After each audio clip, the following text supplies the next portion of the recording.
স্বাগত জানাতে largest online edtech platform 10 minute স্কুলে। আমি Faisal Hussain, senior biology teacher, 10 minute school. আমরা কে কোন জায়গা থেকে যুক্ত হয়েছি এটা একটু কমেন্টে জানাবো, এবং তার আগে আরেকটা জিনিস একটু এনশিওর হব, আমাকে আপনারা স্পষ্ট দেখতে পাচ্ছেন কিনা এবং শুনতে পাচ্ছেন কিনা, লাইটিং সেটআপ এবং ভয়েস সব ঠিকঠাক আছে কিনা। আজকে মূলত আমরা উদ্ভিদ শারীরতত্ত্ব এই অধ্যায়ের পর্ব 10-এ রয়েছি। আজকে আমরা বেশ কিছু ইন্টারেস্টিং টপিক নিয়ে কথা বলবো। আজকে মূলত আমরা C3 উদ্ভিদ এবং C4 উদ্ভিদের পার্থক্য নিয়ে কথা বলবো, এবং ক্যালভিন চক্র ও হ্যাচ ও স্ল্যাগ চক্রের পার্থক্য নিয়ে কথা বলবো। সালোক সংশ্লেষণে যে অক্সিজেনটা উৎপন্ন হয়, সেই অক্সিজেনের উৎস যে পানি, এটা কি আসলে পানি নাকি কার্বন ডাইঅক্সাইড, এই কনফিউশনটা দূর করব, এবং সালোক সংশ্লেষণের গুরুত্ব নিয়ে কথা বলবো।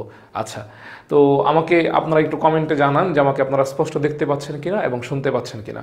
সানি ওয়ালাইকুম আসসালাম, টম হল্যান্ড মনে হয় কৃতিময় মণ্ডল, সিজদা ওয়ালাইকুম আসসালাম। আচ্ছা, ফারজানা সুলতানা ওয়ালাইকুম আসসালাম।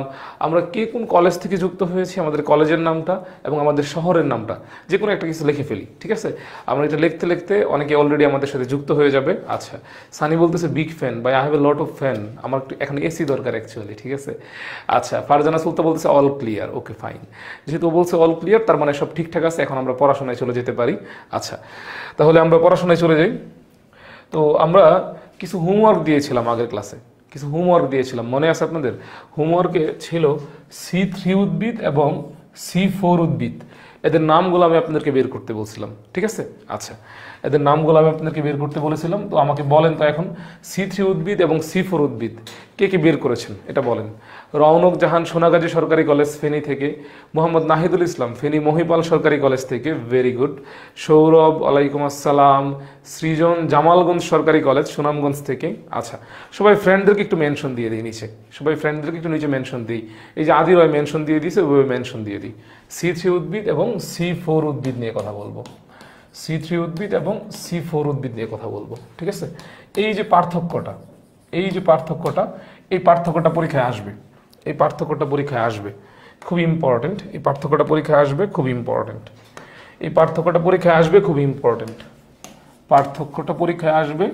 ইম্পর্টেন্ট। সিকিউ এর গ নম্বরে আসবে, ক্রিয়েটিভ কোয়েশনের গ নম্বর অংশে আসবে। আচ্ছা, আর অ্যাকচুয়ালি ক্লাসটা তৌফিকের নেওয়ার কথা ছিল, বাট আপনারা সকলেই জানেন তৌফিক ভাই গতকাল এটা রেকর্ড করে ফেলছে। 10 ঘন্টার লাইভ ক্লাস, একটানা 10 ঘন্টার লাইভ ক্লাস নিছে। তো যার কারণে হচ্ছে আজকে ও হচ্ছে, আমি মনে করলাম যে রেস্টে থাকা দরকার। আমি একটু অসুস্থ, তারপরে আমি চলে আসছি আসলে কম্পেনসেট করতে, অ্যাকচুয়ালি দুইটা ব্যাপার আর কি। তো তার আগে তো আমাদেরকে জানতে হবে, আমরা যেহেতু আলোচনা করবো এই মুহূর্তে C3 উদ্ভিদ এবং C4 উদ্ভিদের পার্থক্য, তো তার আগে আমাদেরকে এখানে জানতে হবে যে আসলে C3 উদ্ভিদ কারা আর C4 উদ্ভিদ কারা। তো কমেন্টে একটু জটপট লিখে ফেলেন কারা কারা C3 উদ্ভিদ। কীভাবে কমেন্ট করবেন? লিখবেন এইভাবে C3, তারপর C3 উদ্ভিদের নামগুলা এখানে লিখবেন এইভাবে, এবং C4 উদ্ভিদ কারা কারা, C4, তারপর উদ্ভিদের নামগুলো এভাবে লিখবেন। দেখি কমেন্টে কে আমাদের জানাইতে পারে, দেখি। আচ্ছা, আবু হানিফ রাতুল আছে, গুড টু নো দ্যাট। আচ্ছা, এই C3 উদ্ভিদগুলো হচ্ছে কি? C3 উদ্ভিদ হচ্ছে দান, তারপরে কি গম। এখনো কিন্তু কমেন্টে কেউ লেখে নাই দান, গম আর কি বলেন তো আমাকে, দান, গম। আচ্ছা, সাদমান খান, হ্যাঁ আজকে আমার থাকার কথা ছিল না, আমি অসুস্থ, তারপরেও চলে আসছি। অ্যাকচুয়ালি আজকে তৌফিক ভাইয়ের ক্লাস নেওয়ার কথা ছিল, বাট তৌফিক ভাই হচ্ছে গতকালকে 10 ঘন্টার একটা বিরাট লাইভ ক্লাস নিছে। অনেক, মানে 10 ঘন্টা live class, can you imagine ব্যাপারটা আসলে কীরকম? যার কারণে মনে হলো যে ওর একটু রেস্টে থাকা দরকার, ঠিক আছে? এই কারণে আমি বললাম তুই রেস্টে থাক, আমি কন্টিনিউ করি, দ্যাটস ইট। আচ্ছা, দান, গম, বার্লি, আম, জাম, কাঁঠাল, আচ্ছা, বা আমাদের পরিচিত যত উদ্ভিদ আছে সব, মানে অলমোস্ট 85%। আচ্ছা, আর C4 উদ্ভিদ কি আছে? C4 উদ্ভিদ আছে গিনি ঘাস, তারপর হচ্ছে মুথা ঘাস, তারপর হচ্ছে ভুট্টা এবং ইক্ষু, সুগার কেন। আচ্ছা, এই C3 উদ্ভিদ এবং C4 উদ্ভিদের যে উদাহরণটা আছে, এখান থেকে পরীক্ষা MCQ আসবেই, তো পরীক্ষা এখান থেকে MCQ কিভাবে আসবে আমরা দেখি। তো এটা হচ্ছে আমাদের 1 নম্বর MCQ, এটা হচ্ছে আমাদের MCQ 1, এটা আমাদের এমসিকিউ, 1 নম্বর এমসিকিউ। আচ্ছা, 1 নম্বর এমসিকিউ, C3 উদ্ভিদ কোনটি? C3 উদ্ভিদ কোনটি? C3, আচ্ছা সবুজ কালে কি দেখা যায়? C3 উদ্ভিদ কোনটি? C3 উদ্ভিদ কোনটি? অপশন এ ইক্ষু, অপশন বি দান। সবুজ কালে কি দেখা যায়? সবুজ কালে কি দেখা যায় নাকি চেঞ্জ করব? আচ্ছা, সারিয়া সুলতান আনিকা বলতেছে না। আচ্ছা ঠিক আছে, সবুজ কালি আমি চেঞ্জ করবো। 1 নম্বর এমসিকিউর আনসারটা কি ভালো করে দেখা যায় না। আচ্ছা ঠিক আছে, পরের এমসিকিউতে আমি সবুজ কালি এটা চেঞ্জ করে দিচ্ছি। পরের এমসিকিউতে আমি সবুজ কালি এটা চেঞ্জ করে দিচ্ছি। তাহলে এইভাবে এমসিকিউ আসতে পারে, এভাবে এমসিকিউ আসতে পারে। আচ্ছা, বা এই এমসিকিউটা এইভাবেও আসতে পারে, এই এমসিকিউটা এইভাবেও আসতে পারে। কীভাবে আসতে পারে আমরা দেখি। এই এমসিকিউটা এভাবে আসতে পারে, 2 নম্বর এমসিকিউ। আপনারা 2 লিখে এভাবে আনসার দিবেন। আচ্ছা, C4 উদ্ভিদ নয় কোনটি? C4 উদ্ভিদ নয় কোনটি? C4 উদ্ভিদ নয় কোনটি? C4 উদ্ভিদ নয় কোনটি? অপশন এ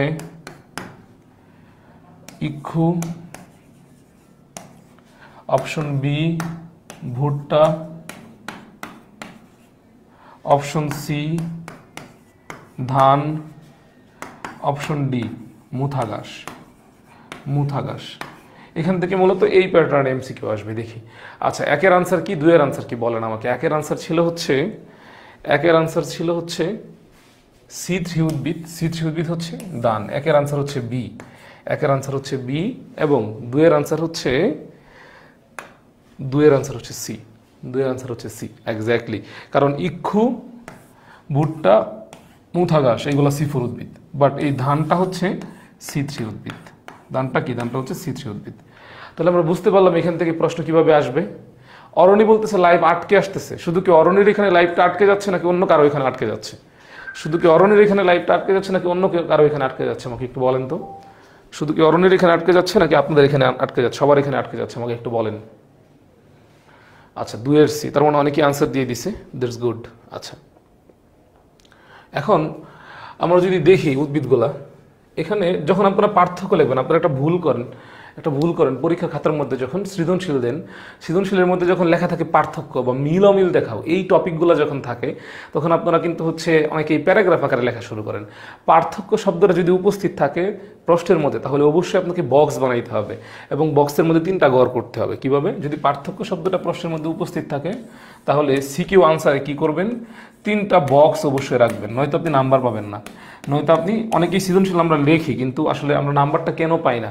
কারণ আমরা খাতাটা আসলে গুছিয়ে উপস্থাপন করতে পারি না। উত্তরপত্র গুছিয়ে উপস্থাপন করতে পারাটা অনেক বড় একটা দক্ষতা, ঠিক আছে? আচ্ছা, কিভাবে? আমরা এরকম 3টা বক্স করব, এরকম 3টা বক্স করব, 3টা বক্স করব। বক্সের প্রথম বক্সের এখানে লিখব পার্থক্যের বিষয়। কি লিখব? পার্থক্যের বিষয়। পার্থক্যের বিষয়। ও শিট, আরেকটু ছোট করা দরকার ছিল আসলে, সরি। প্রথমে কি লিখব? পার্থক্যের বিষয়। পার্থক্যের বিষয়, ঠিক আছে? আচ্ছা, তারপর এখানে C3, তারপর এখানে C4।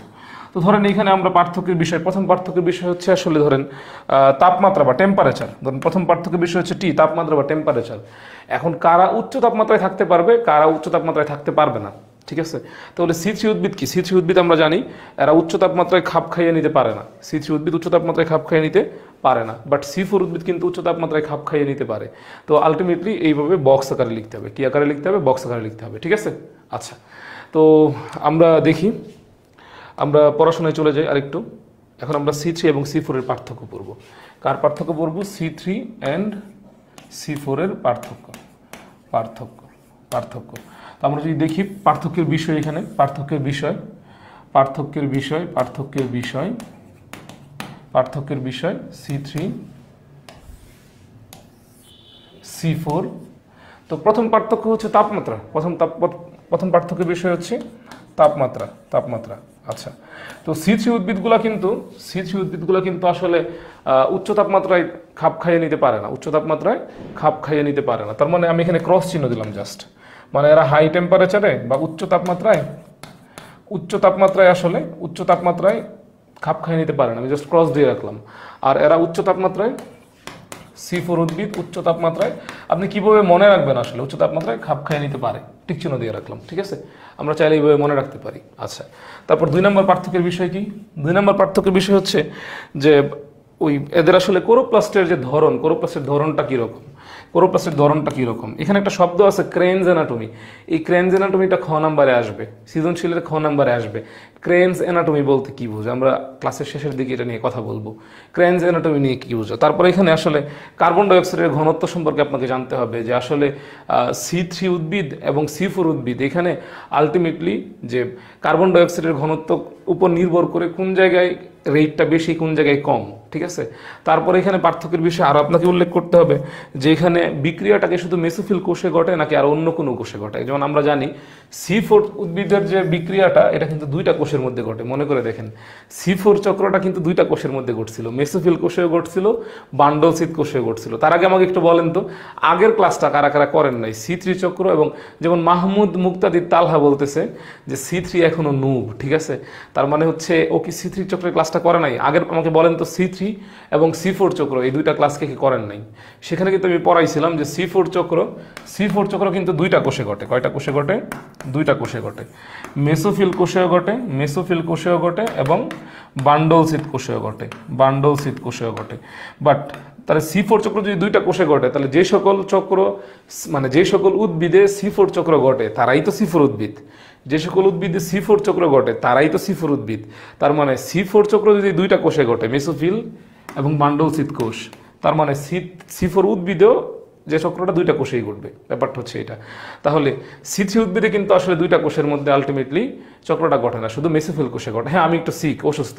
আচ্ছা, আজকে কে প্রথম ক্লাস করতেছে? এমডি সোহেল বলতেছে কিছুই বুঝতেছি না। আগের 2টা ক্লাস না করলে এই ক্লাস বোঝাটা একেবারেই কষ্টকর হবে, একেবারেই কষ্টকর হবে, একেবারেই কষ্টকর হবে।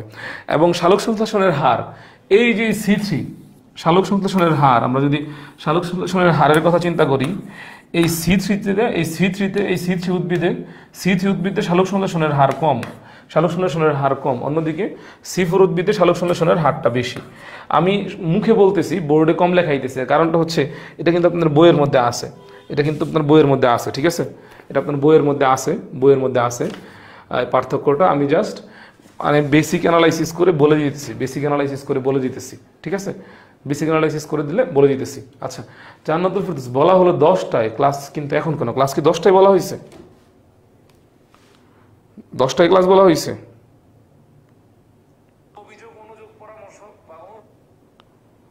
আচ্ছা, না না, আপনি বলতে মানে হচ্ছে বলতে মানে বুঝতে ভুল করছেন। আমি বলি ব্যাপারটা হচ্ছে এটা, তৌফিক পোস্ট দিছিল আজকে বায়োলজি ক্লাস রাত 8টায়, class teacher Faisal Hossain, class topic উদ্ভিদ শারীরতত্ত্ব পর্ব 10। তো আপনি পর্ব 10টাকে আসলে 10টায় মনে করছেন, ঠিক আছে, ক্লাস টাইম ঠিক আছে। আচ্ছা, ক্লাস টাইম ঠিক আছে।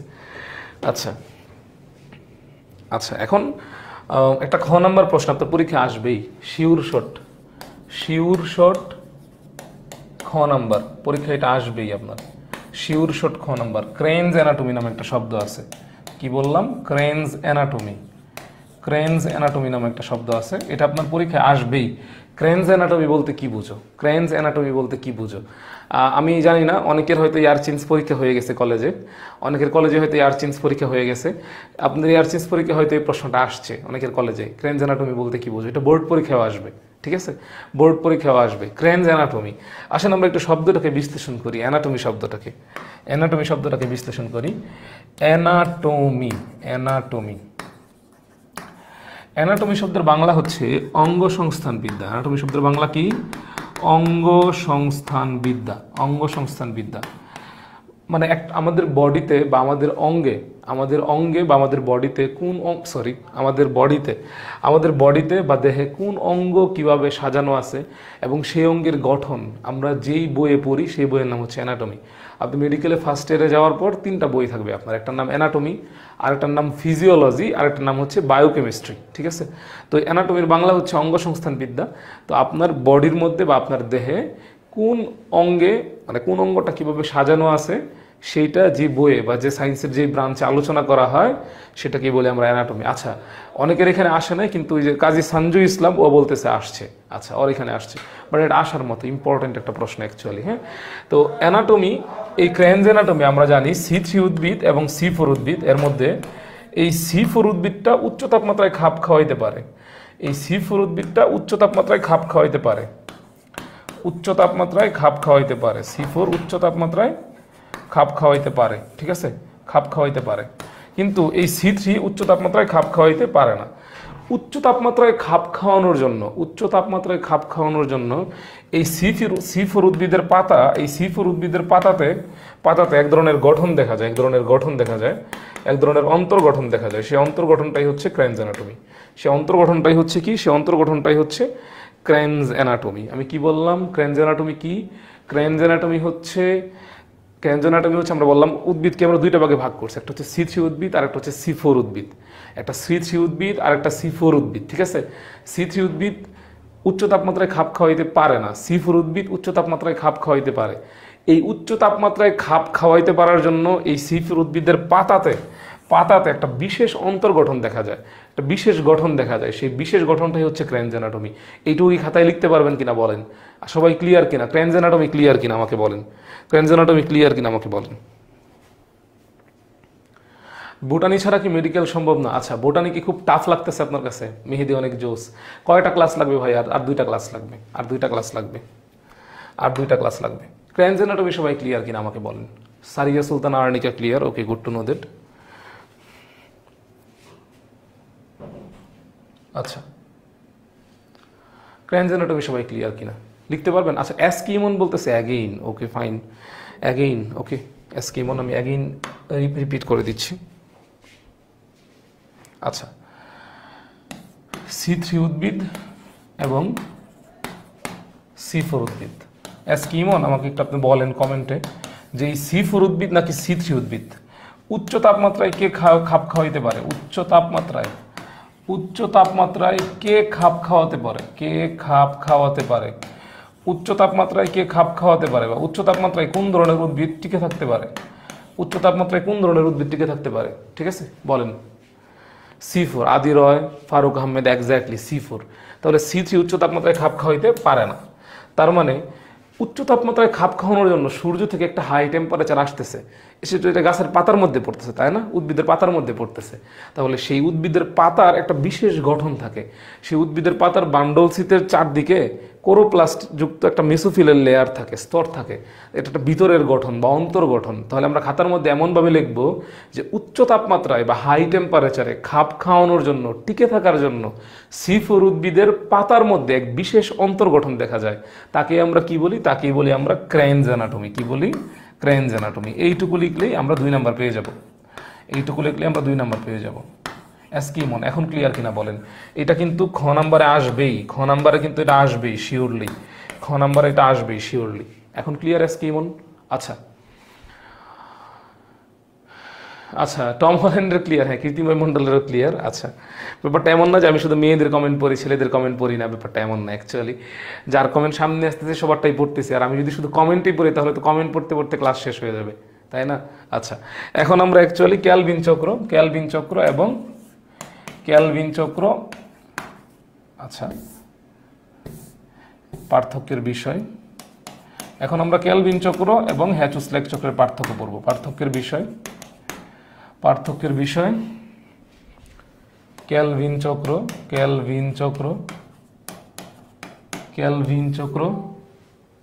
হ্যাচ ও স্ল্যাক চক্র, ঠিক আছে? আচ্ছা আচ্ছা, তো পার্থক্যের বিষয় প্রথম হচ্ছে 2 লাইন লিখলে ভাই 2 নম্বর পাওয়া যাবে। ইসমাইল 2 লাইন, আপনাকে মনে হয় এইটুকু 2 লাইন আপনি খাতায় লিখে দেখেন গোছায়। আচ্ছা, খাতায় একটু গোছায় লিখে দেখেন। আচ্ছা, তো প্রথম পার্থক্য হচ্ছে এটা যে এই কোনটা কোন কোষে ঘটে, প্রথম পার্থক্য হচ্ছে কোন কোষে ঘটে। আচ্ছা, যারা আগের ক্লাস করছেন আমাকে বলেন তো।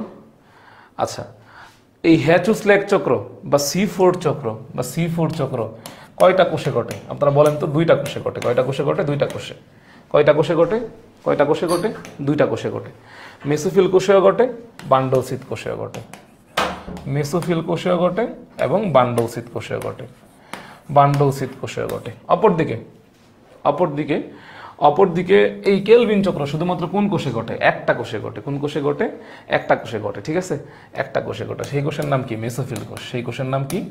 মেসোফিল কোষ। সেই কোষের নাম কি? মেসোফিল কোষ। আচ্ছা, দ্বিতীয় পার্থক্য হচ্ছে যে এই চক্রের আসলে যে কার্বন ডাইঅক্সাইড গ্রহিতাটাকে, ঠিক আছে, কার্বন ডাইঅক্সাইড গ্রহিতা মনে করে দেখেন C3 চক্রের কার্বন ডাইঅক্সাইড এসে কার সাথে অ্যাড হয়েছিল? আমি পড়ায় আসছি, কিন্তু পড়ায় আসছি। কার সাথে অ্যাড হয়েছিল? RUBP বা রাইবোলোজ 1,5-বিসফসফেট। অপরদিকে এই হ্যাচুসল্যাক চক্রের বা C4 চক্রের কার্বন ডাইঅক্সাইড প্রথম কার সাথে গিয়ে এসে অ্যাড হয়েছিল? মনে আছে আপনাদের? ফসফোইনল পাইরুভিক অ্যাসিড। মনে করে দেখেন, ফসফোইনল পাইরুভিক অ্যাসিড, যাকে আমরা বলতেছিলাম পেপ। পি থেকে হচ্ছে ফসফোইনল, পি থেকে হচ্ছে ফসফো, ই থেকে হচ্ছে ইনল, আর আরেক পি থেকে হচ্ছে পাইরুভিক অ্যাসিড, ঠিক আছে। আচ্ছা, তারপর হচ্ছে এই দুইটা চক্রের প্রথম স্থায়ী পদার্থ। তার আগে আরেকটা পার্থক্য এখানে অ্যাড করে দিলে ভালো হয়। সেই পার্থক্যটা হচ্ছে আসলে carbon dioxide fixing enzyme. I mean এই কার্বন ডাইঅক্সাইডটা আসলে যে যুক্ত করছে আসলে কোন এনজাইমটা? এই কার্বন ডাইঅক্সাইড এসে এই যে রাইবোলোজ 1,5-বিসফসফেটের সাথে অ্যাড হইল, যুক্ত হইল বা ফিক্স হইল, তাহলে ফিক্সটা করছে আসলে কোন এনজাইম? আমরা জানি C3 চক্রে বা কেলভিন চক্রে কার্বন ডাইঅক্সাইড ফিক্সিং এনজাইম।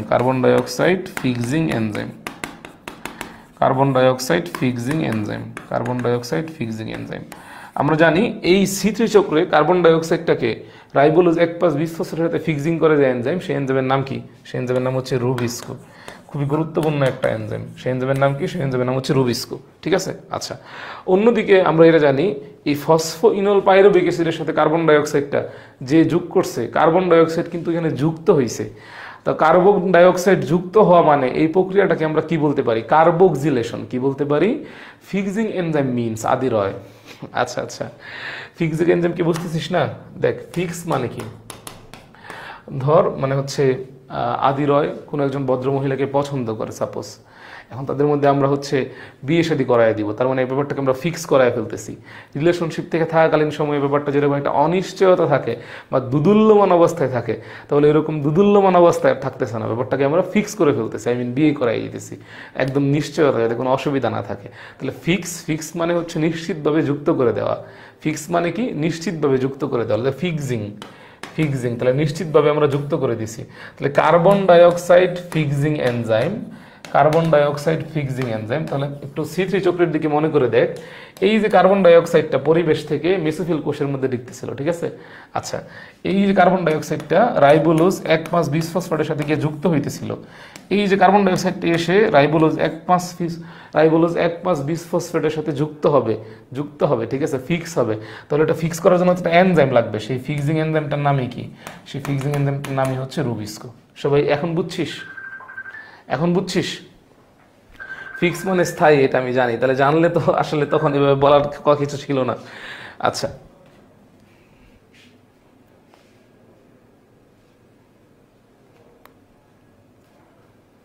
এটা বুঝছিস কিনা বল।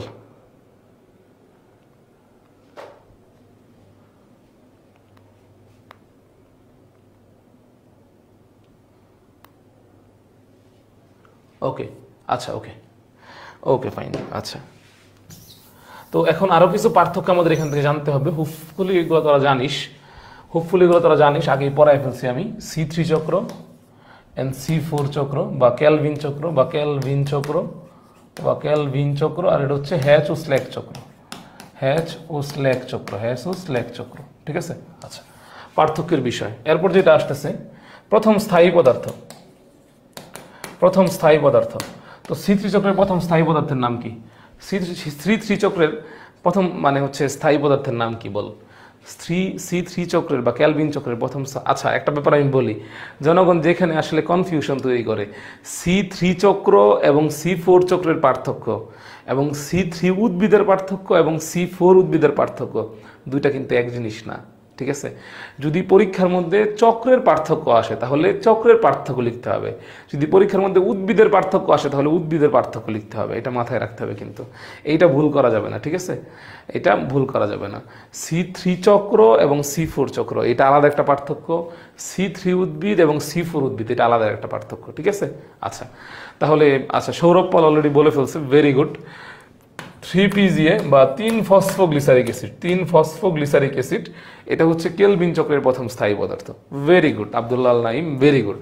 তাহলে C4 চক্রের প্রথম স্থায়ী পদার্থের নাম কি ছিল? C4 চক্রের প্রথম স্থায়ী পদার্থের নাম ছিল হচ্ছে অক্সালোএসিটিক অ্যাসিড, অক্সালোএসিটিক অ্যাসিড, OAA, অক্সালোএসিটিক অ্যাসিড। আমি জাস্ট শর্ট ফর্ম দিতেছি সব কিছু, ঠিক আছে। আচ্ছা মেহেদি অনেক জোস, আচ্ছা কেন অন্য সবাই কি জোসনা নাকি? আমরা তো জানি একজনই জোসনা, সে বেদের মেয়ে।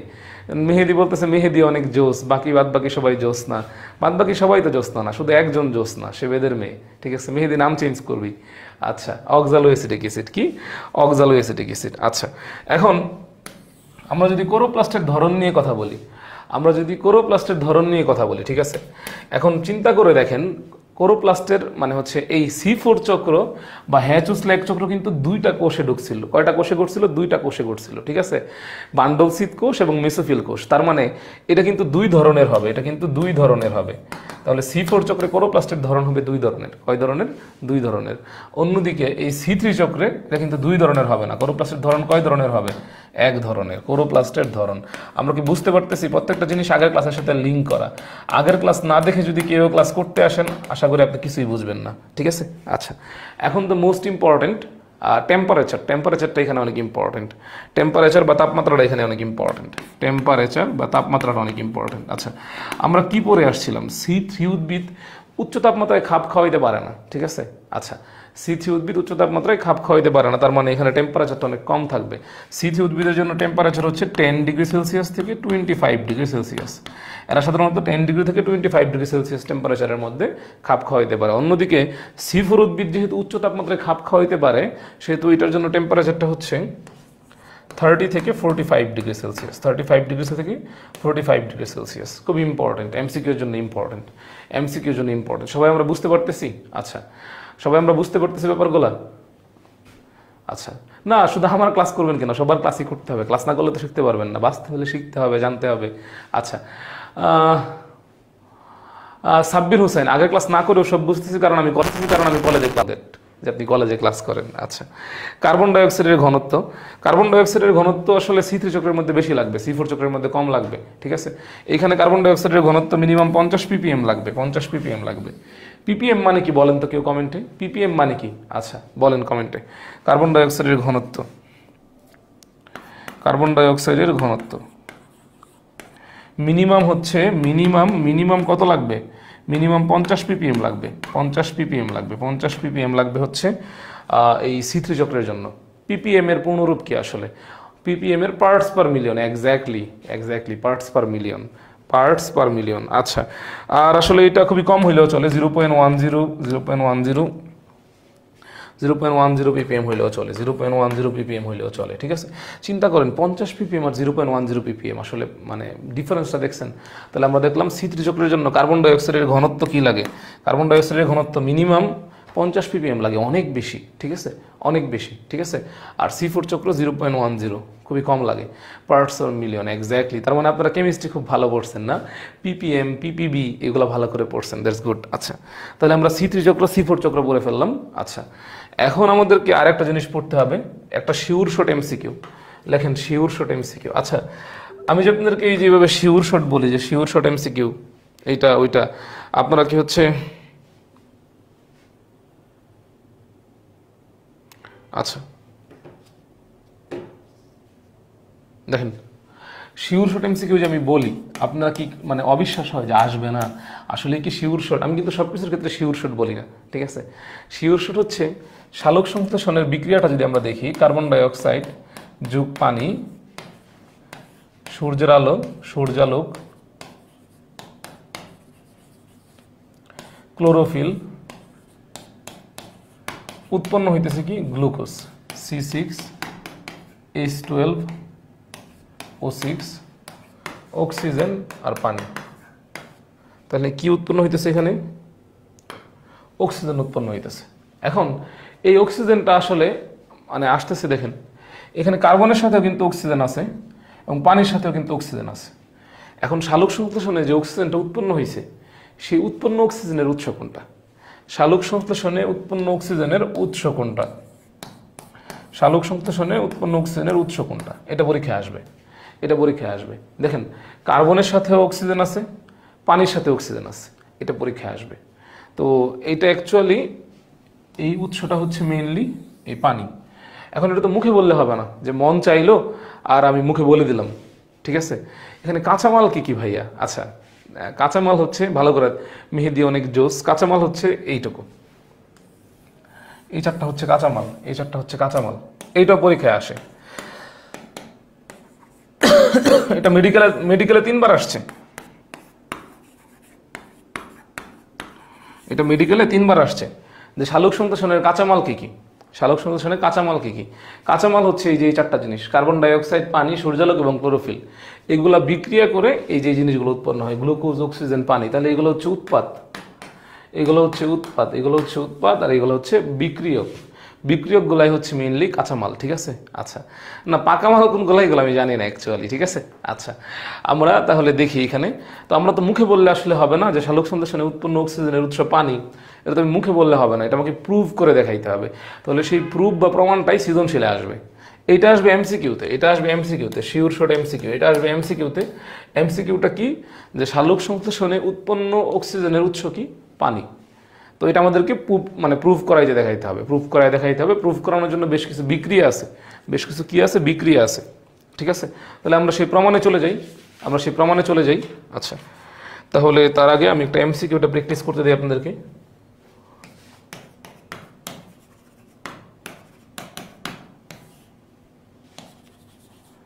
সালোক সংশ্লেষণে উৎপন্ন অক্সিজেনের উৎস, উৎপন্ন অক্সিজেনের উৎস। Option A carbon dioxide, option B পানি। আনসার দেন কি হবে? আনসার দেন কি হবে? আচ্ছা, সব বিক্রিয়া কি কাঁচামাল? আচ্ছা, এই বিক্রিয়ার ক্ষেত্রে মাহফুজুর রহমান মেহেদি যে 4টা বিক্রিয়ক আছে, 4টা বিক্রিয়ক এখানে কাঁচামাল, ঠিক আছে? আচ্ছা দেখেন, আচ্ছা সৌরভ পাল, আদি রয়, সাদিয়া আক্তার, লুৎফর রহমান, ভেরি গুড। তাহলে আনসার কি হবে? আনসার হবে পানি। আনসার কি হবে? পানি। তো সালোক সংশ্লেষণ প্রক্রিয়ায় উৎপন্নর জায়গায় অনেক সময় নির্গত দেওয়া থাকতে পারে, নির্গত দেওয়া থাকতে পারে, উৎপন্নর জায়গায় অনেক সময় নির্গত দেওয়া থাকতে পারে। নির্গত মানে হচ্ছে এখান থেকে তৈরি হয়ে যেটা বাইরে যাচ্ছে, নির্গত মানে হচ্ছে এখান থেকে তৈরি হয়ে যেটা বাইরে যাচ্ছে। ব্যাপারটা হচ্ছে এমন, ঠিক আছে? ব্যাপারটা হচ্ছে এমন। তাহলে এটা প্রমাণ করার জন্য আমাদের কিছু বিক্রিয়া লাগবে, কিছু বিক্রিয়া লাগবে যে বিক্রিয়ার মাধ্যমে আমরা প্রমাণ করতে পারবো। তো প্রথম যে বিক্রিয়াটা, সেই বিক্রিয়াটা, এটা কিন্তু সৃজনশীলের ঘ নাম্বারে আসবে, এটা কিন্তু সিকিউ এর ঘ নাম্বারে আসবে, যে সালোক সংশ্লেষণে উৎপন্ন বা নির্গত অক্সিজেনের উৎস পানি, এটা সৃজনশীলের ঘ নাম্বার অংশে আসবে। তাহলে প্রথম বিক্রিয়াটার নাম হচ্ছে হিল বিক্রিয়া। প্রথম বিক্রিয়াটার নাম কি? প্রথম বিক্রিয়াটার নাম হচ্ছে হিল বিক্রিয়া বা পাহাড় বিক্রিয়া। পাহাড় বিক্রিয়া না, হিল। এই একজন ভদ্রলোক আছে, সেই ভদ্রলোকের নাম হচ্ছে হিল, সেই ভদ্রলোকের নাম হচ্ছে রবিন হিল, ঠিক আছে? রবিন হিল। তো এই রবিন হিল অ্যাকচুয়ালি হচ্ছে এই প্রসেসটা দেখাইছে, প্রসেস দেখায় প্রমাণ করছে যে না, আসলে অক্সিজেনটা পানি থেকে আসতেছে। কিভাবে প্রমাণ করছে উনি? তো আমরা জানি মানে সালোক সংশ্লেষণের বিক্রিয়াটা হচ্ছে এরকম: কার্বন ডাই অক্সাইড যোগ পানি, সূর্যালোক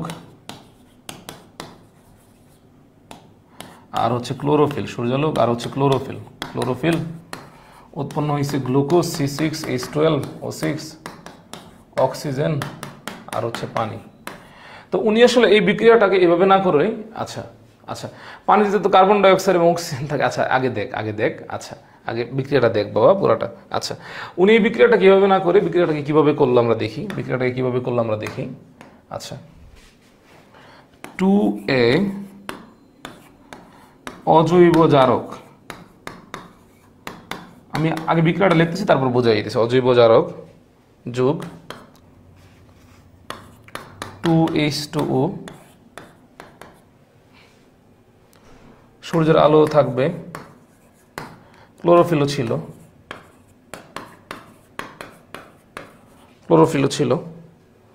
2AH2 প্লাস অক্সিজেন। আচ্ছা,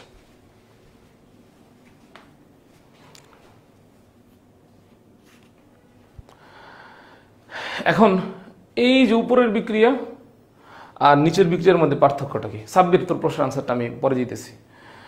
C3 এবং C4 এর গুরুত্ব পড়বো। আচ্ছা, আমাকে এইটুকু আপনারা বলেন যে উপরের বিক্রিয়া এবং নিচের বিক্রিয়ার মধ্যে কোন জিনিসটা আসলে মিসিং? উপরের বিক্রিয়া আমি আসলে বইয়ের মতো পড়াইতেছি না, এটা আমি আসলে বইয়ের মতো পড়াইতেছি না, এটা আমি আমার মতো করে আপনাদেরকে সহজভাবে বলতেছি। হিল বিক্রিয়া, রবিন হিল তো আপনাদেরকে এক বলছে, আমি রবিন হিলের ব্যাপারটা হচ্ছে এটা। রবিন হিলের মধ্যে অনেক কথাবার্তা লেখা আছে, আমি অনেক কথা না বলে সিম্পল একটা লজিক দিচ্ছি এখানে, সিম্পল একটা মানে লজিক দিচ্ছি। উপরের বলে, আচ্ছা আমাকে বলেন, এইটুকু তো হচ্ছে উৎপাদ, এইটুকু হচ্ছে উৎপাদ, এইটুকু কি উৎপাদ, উৎপাদ, এইটুকু হচ্ছে উৎপাদ, এইটুকু হচ্ছে উৎপাদ। উপরের উৎপাদ এবং নিচের উৎপাদের মধ্যে পার্থক্য কি? উপরের উৎপাদ এবং নিচের উৎপাদের মধ্যে পার্থক্য কি বলেন? এখানে কি আছে আর এখানে কি নাই বলেন? এটা হচ্ছে একটা অজৈব জারক, এটা হচ্ছে একটা অজৈব জারক, এটা হচ্ছে একটা অজৈব জারক, এটা হচ্ছে একটা অজৈব জারক, একটা অজৈব জারক যার নাম দিছি আমরা এ। আচ্ছা, না না, এখনো হয় নাই। দেখেন উপরে কি আছে? উপরে গ্লুকোজ আছে, উপরে গ্লুকোজ আছে, নিচে কি নাই? গ্লুকোজ নাই। উপরে অজৈব, উপরে কি আছে? গ্লুকোজ আছে, নিচে কি নাই? গ্লুকোজ নাই। পার্থক্যটা দেখছেন এখানে? Yes or no? জাস্ট কমেন্টে আমাকে কমেন্টে ড্রপ করেন, ইয়েস অর নো, এটা কমেন্টে ড্রপ করেন। উপরে গ্লুকোজ আছে, নিচে গ্লুকোজটা নাই, নিচের বিক্রিয়াতে গ্লুকোজটা নাই। এক্স্যাক্টলি মাহবুব রাফি, গ্লুকোজ। অক্সিজেন না বাবা, অক্সিজেন তো উপরেও আছে নিচেও আছে। পানির হিসাব বাদ, পানির হিসাব বাদ, আমরা জাস্ট দেখি এখানে মেইন ইস্যুটা হচ্ছে গ্লুকোজ। সুবা সাফায়াত সিজদা, আচ্ছা ওকে, গ্লুকোজ এক্স্যাক্টলি। মনিরুল ইসলাম, টম হলেন, হ্যাঁ ইয়েস, গ্লুকোজ। উপরে গ্লুকোজ আছে, নিচে গ্লুকোজ নাই। আচ্ছা, উপরে অক্সিজেন আছে, এখানে অক্সিজেন আছে, ফাইন, ওকে। এখন আমাকে বলেন, এই যে এই অংশটুকু, এটুকু হচ্ছে বিক্রিয়ক, এটুকু কি? এইটুকু হচ্ছে বিক্রিয়ক, এইটুকু হচ্ছে বিক্রিয়ক, এটুকু হচ্ছে বিক্রিয়ক। এখন আমাকে বলেন তো, এই যে এই বিক্রিয়কটুকু আর এই বিক্রিয়কটুকুর মধ্যে পার্থক্য কি? এই বিক্রিয়ক এবং এই বিক্রিয়কটুকুর মধ্যে পার্থক্য কি বলেন? এই যে এই বিক্রিয়ক এবং এই বিক্রিয়কটুকুর মধ্যে পার্থক্য কি বলেন? এই বিক্রিয়ক এবং এই বিক্রিয়কটুকুর মধ্যে পার্থক্য কি বলেন? উপরে কি আছে? উপরে কি আছে? উপরে কার্বন ডাইঅক্সাইড আছে। উপরে কি আছে? কার্বন ডাইঅক্সাইড আছে। নিচে কি নাই? কার্বন ডাইঅক্সাইড নাই। Exactly Amina Begum, carbon dioxide, exactly. এই লাইভটাকে আপনাদের এখানে ব্লার হয়ে যাচ্ছে, আমার এখানে ব্লার হয়ে যাচ্ছে, লাইভটাকে আপনাদের এখানে ব্লার হয়ে যাচ্ছে। এক্স্যাক্টলি মোহাম্মদ নাহিদুল ইসলাম, আবু হানিফ রাতুল। আচ্ছা, তার মানে দেখেন এইখানে কার্বন নাই, এখানে কার্বন নাই, নিচে কার্বন নাই, দ্যাটস ওয়াই এখানে কি নাই? গ্লুকোজ নাই। দ্যাটস ওয়াই এখানে কি নাই? গ্লুকোজ নাই। দ্যাটস ওয়াই এখানে কি নাই? গ্লুকোজ নাই। দ্যাটস ওয়াই এখানে গ্লুকোজ নাই। দ্যাটস ওয়াই এখানে কি নাই? গ্লুকোজ নাই। কি নাই? গ্লুকোজ নাই। তার মানে ব্যাপারটা হচ্ছে এটা, আমরা যদি আরো ভালো করে অ্যানালাইসিস করি, এই যে এই কার্বন না থাকলে কি থাকে না? এই গ্লুকোজ থাকে না, গ্লুকোজ থাকে না। তার মানে কার্বনের সাথে যে অক্সিজেনটা আছে, এই অক্সিজেনটা অ্যাকচুয়ালি গ্লুকোজ ফরমেশনে সহায়তা করে। কি ফরমেশনে সহায়তা করে? গ্লুকোজ ফরমেশনে সহায়তা করে। তার মানে এখানে তো মানে কোনো কার্বন নাই, এই কারণে গ্লুকোজ হয় না। এখানে আছে শুধু পানি, আছে শুধু কি? পানি। তো পানি থেকে এখানে অক্সিজেনটা কি হয়েছে? নির্গত হয়েছে। অক্সিজেনটা এখানে নির্গত হয়েছে। তার মানে এই যে অক্সিজেনটা এখানে, বা এই অক্সিজেনটা আসলে কার্বন থেকে আসতেছে না, পানি থেকে আসতেছে। কারণ কার্বন ডাইঅক্সাইডটা আসলে গ্লুকোজ তৈরিতে ব্যয় হয়ে যায়। তো এই রবিন হিল নামের ভদ্রলোক অ্যাকচুয়ালি কার্বন ডাইঅক্সাইডটাকে বাদ দিয়ে কার্বন ডাইঅক্সাইডের জায়গায় কি ব্যবহার করছে? একটা অজৈব জারক ব্যবহার করছে। কি জারক ব্যবহার করছে? একটা অজৈব জারক ব্যবহার করছে। তো এই অজৈব জারক ব্যবহার করে দেখলো অ্যাকচুয়ালি অজৈব জারক কার্বন নাই, তার মানে এখানে গ্লুকোজ হইতেছে না। কার্বনের সাথে যে হচ্ছে অক্সিজেনটা ছিল, সেই অক্সিজেনটা গ্লুকোজ ফরমেশনে সহায়তা করতো। ঠিক আছে, যেহেতু এখানে শুধু পানি আছে এবং এই পানি থেকে কি অক্সিজেনটা নির্গত হইতেছে, তার মানে সে একবার প্রমাণ করছে যে অক্সিজেনটা আসলে পানি থেকে নির্গত হইতেছে। এটুকু ক্লিয়ার কিনা আপনারা বলেন? আচ্ছা, হ্যাঁ ঠিক আছে সিজদা, দেখছি। এটা ক্লিয়ার কিনা বলেন? কার্বন যেহেতু নাই, এই কারণে কোনো গ্লুকোজও নাই। আমি সহজ ভাষায়, অজৈব জারক কি? আচ্ছা, আনসার দিতেছে অজৈব জারক কি। আমাকে আগে বলেন রবিন হিল বিক্রিয়া আপনারা ক্লিয়ার কিনা? অজৈব জারক কি? অজৈব জারকের এই টার্মটা হচ্ছে, এটা আসলে আমার এক্সপ্লেন করার কথা না, এটা হচ্ছে আপনার কেমিস্ট্রি টিচারের এক্সপ্লেন করার কথা। তারপরে আমি যতটুকু জানি আমি বলতেছি, ঠিক আছে? আমি এখন একটু কেমিস্ট্রি পড়াই অ্যাকচুয়ালি। অজৈব জারক আমি জানি না আমি ঠিক পড়াইতেছি নাকি ভুল পড়াইতেছি। আমার যদি ভুল হয় আপনারা আমাকে ধরাই দিন, ঠিক আছে? কারণ আমি তো কেমিস্ট্রি টিচার না, এগুলো খুবই বেসিক বিষয়। আচ্ছা, দেখেন আমার ভাষায় আমি যেভাবে আসলে জারণ বিজারণ পড়ি, জারণ মানে হচ্ছে ছারণ। জারণ মানে হচ্ছে ছারণ। কি ছারণ? ইলেকট্রন ছারণ। কি ছারণ? ইলেকট্রন ছারণ। তো সোডিয়ামের শেষ কক্ষপথে একটা ইলেকট্রন আছে, কারণ সোডিয়ামের পারমাণবিক সংখ্যা কত? সোডিয়ামের পারমাণবিক সংখ্যা হচ্ছে 11, 2, এখানে ইলেকট্রন হচ্ছে 8টা, 2টা, এখানে 2টা থাকবে, 4 দুগুণে 6, 8, আর এখানে হচ্ছে একটা 11, একটা ইলেকট্রন চলে যাবে ইজিলি। ইলেকট্রন ছাড়ন, ঠিক আছে? তাহলে সোডিয়াম একটা ইলেকট্রন ত্যাগ করতেছে, একটা ইলেকট্রন ত্যাগ করতেছে। তাহলে এই যে একটা ইলেকট্রন ত্যাগ করতেছে এটা হচ্ছে জারণ। একটা ইলেকট্রন ত্যাগ করতেছে, এই ত্যাগ ইলেকট্রন ছাড়ন। তাহলে এখানে কোন প্রক্রিয়া ঘটতেছে? জারণ প্রক্রিয়া ঘটতেছে। একটা ইলেকট্রন ত্যাগ করার ফলে সোডিয়ামটা একটা আয়নে পরিণত হয়েছে। এখন এই সোডিয়ামটা যে আয়নে পরিণত হয়েছে, এই সোডিয়ামটা নিজে কি জারক নাকি বিজারক? আমাকে একটু কমেন্টে আপনারা বলেন। এই সোডিয়ামটা কি নিজে কি সোডিয়াম আয়নটা, এই সোডিয়াম আয়নটা যেখানে উৎপন্ন হয়েছে, এই সোডিয়াম আয়নটা এটা আসলে কি জারক নাকি বিজারক? আমাকে বলেন, এটা কি জারক নাকি বিজারক? বলেন, জারক নাকি বিজারক? আমাকে বলেন, এটা জারক নাকি বিজারক? এই প্রক্রিয়াটা কিন্তু এখানে জারণ হয়েছে, প্রক্রিয়াটা কিন্তু এখানে জারণ হয়েছে। বিজারক, এক্স্যাক্টলি মাহবুব রাফ, ভেরি গুড। না, জারক হবে কেন? বিজ্ঞানী অবধিক লুম্বা, আপনি কি ইচ্ছা করে জারক লিখলেন আমাকে কনফিউজড করার জন্য? আমি তো কনফিউজড হয়ে যাবো বাবা। বিজারক, এক্স্যাক্টলি বিজারক। তাহলে দেখেন, জারণ যদি ইলেকট্রন ছাড়ন হয়, জারণ যদি ইলেকট্রন ছাড়ন হয়, তাহলে বিজারণ মানে কি? বিজারণ মানে হচ্ছে ইলেকট্রন গ্রহণ। বিজারণ মানে হচ্ছে ইলেকট্রন গ্রহণ। বিজারণ মানে হচ্ছে ইলেকট্রন গ্রহণ। বিজারণ মানে কি? ইলেকট্রন গ্রহণ। তাহলে ক্লোরিনের শেষ কক্ষপথে ইলেকট্রন আছে কয়টা? ক্লোরিন 17, 17 হইলে 2, 8, 7। তাহলে একটা ইলেকট্রন বাইরে থেকে আসলে বা একটা ইলেকট্রন যদি সে গ্রহণ করে, তাহলে তার অষ্টক পূরণ হবে। তাহলে ক্লোরিন যদি একটা ইলেকট্রন এখানে গ্রহণ করে, একটা ইলেকট্রন যদি গ্রহণ করে, তাহলে এটা ক্লোরাইড আয়নে পরিণত হয়। এই ক্লোরাইড আয়নটা এখানে কি? ক্লোরাইড আয়নটা হচ্ছে একটা জারক। জারক তার মানে দেখলাম আমরা বিজারণের মাধ্যমে, বিজারণের ফলে যে আয়নটা তৈরি হইতেছে সেটা হচ্ছে একটা জারক। বিজারণের ফলে, বিজারণ দেখেন, আমি সহজ ভাষায় বলি, আরো সহজ ভাষায় বলি, জারণ মানে ছাড়ন, মানে ইলেকট্রন ছাড়ন। জারণ মানে হচ্ছে ইলেকট্রন ছাড়ন। তাহলে সোডিয়াম একটা ইলেকট্রন ছাড়তেছে, ছেড়ে Na+ হইতেছে, সোডিয়াম প্লাস হইতেছে। তাহলে জারণের মাধ্যমে বিজারক পেয়ে গেলাম আমরা। তো বিজারণ মানে ইলেকট্রন গ্রহণ, জারণের উল্টা। ক্লোরিন একটা ইলেকট্রন গ্রহণ করছে, গ্রহণ করে ক্লোরাইড আয়নে পরিণত হয়েছে। যেহেতু জারণে এখানে বিজারক, সেহেতু বিজারণে এখানে জারক। আমি কি ভুল পড়াইছি নাকি ঠিক পড়াইছি বলেন কমেন্টে। তাহলে জারক কি জিনিস চিনছেন? আচ্ছা, জারক কি জিনিস চিনছেন? আচ্ছা, জারক আমি কি ভুল পড়াইছি নাকি ঠিক পড়াইছি বলেন। আমি শিওর না আসলে, আমি আপনাদের সাথে একটু মজা করতেছি আসলে। আমি শিওর না, আমি আপনাদের কাছ থেকে একটু জাজমেন্ট চাচ্ছি অ্যাকচুয়ালি। আচ্ছা, আরে না না না না না, হাসানের নাম বস মানুষ, অনেক ভালো কেমিস্ট্রি পড়ায়। হাসানের নামের কেমিস্ট্রি ক্লাস আমি হচ্ছে আমাদের তখন হচ্ছে একদম শুরুর দিকে অনলাইনে আমি হাসানের নামের সাথে আমরা মিলে একটা প্রজেক্ট রান করতাম, অনেক আগের কাহিনী এইসব। যাই হোক, আমি হাসানের নামের অনেক ক্লাস দেখছি, অনেক ভালো পড়ায়। আচ্ছা, তাহলে জারক মানে কি আমরা বুঝলাম, জারক মানে কি এটা তো আমরা বুঝলাম। ইলেকট্রন গ্রহণের ফলে অর্থাৎ বিজারণের ফলে যে আয়নটা তৈরি হইতে সেটা হচ্ছে জারক। আচ্ছা, এখন অজৈব এবং জৈব এই জিনিসটা মানে কি? জৈব মানে হচ্ছে এটা একটা হাইড্রোকার্বন। জৈব মানে হচ্ছে এটা একটা হাইড্রোকার্বনের যৌগ। জৈব মানে হচ্ছে এটা একটা হাইড্রোকার্বনের যৌগ। তার মানে জৈব যৌগ তারাই, জৈব যৌগ তারাই যাদের গঠনে কি আছে, যাদের গঠনে কি আছে? হাইড্রোকার্বন আছে, মানে কার্বন আছে এবং হাইড্রোজেন আছে, কার্বন আছে এবং হাইড্রোজেন আছে।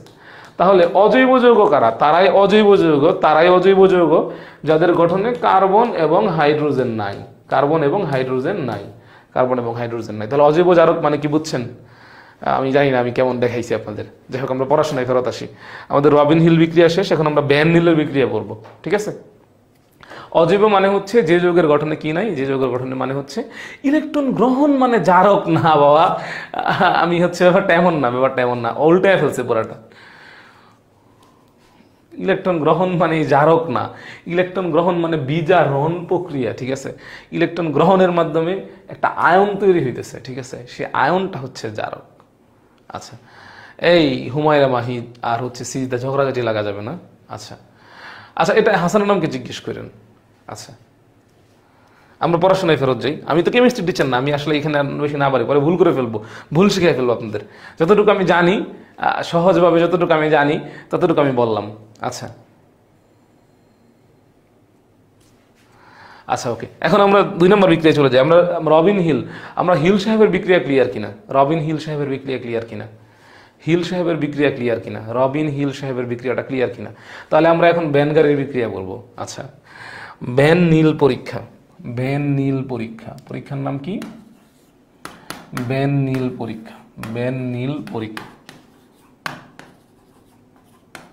ভ্যান নীল পরীক্ষা। আচ্ছা, তো ভ্যান নীল আসলে আচ্ছা আমরা আচ্ছা ওকে দেখেন, তাহলে আমরা আবারও সেম আগের মতো সালোক সংশ্লেষণের যে অরিজিনাল বিক্রিয়াটা আছে, অরিজিনাল বিক্রিয়াটা এখানে লিখতেছি। কার্বন ডাইঅক্সাইড যোগ পানি, সূর্যের আলো,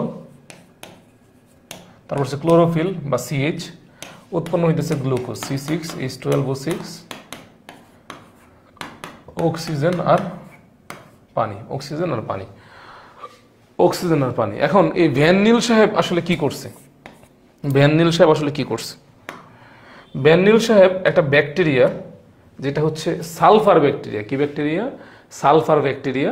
সেই ব্যাকটেরিয়াটা মূলত সালোক সংশ্লেষণ করতে পারে। কি করতে পারে? সালোক সংশ্লেষণ করতে পারে। ভ্যান নীল কি ইউজ করছে? ভ্যান নীল কিছু সালফার ব্যাকটেরিয়া ইউজ করছে, যেগুলো কি করতে পারে? সালোক সংশ্লেষণ করতে পারে, সালোক সংশ্লেষণ করতে পারে। তাহলে আমরা সেই বিক্রিয়াটা দেখি। 2H2H, hydrogen sulphide. হাইড্রোজেন সালফাইডের গন্ধ কি খুব ভালো নাকি চমৎকার? আমাকে বলেন তো, এটা কি মানে ভালো গন্ধ নাকি খারাপ গন্ধ? ভালো গন্ধ নাকি খারাপ গন্ধ আমাকে বললেন, ভালো গন্ধ নাকি খারাপ গন্ধ?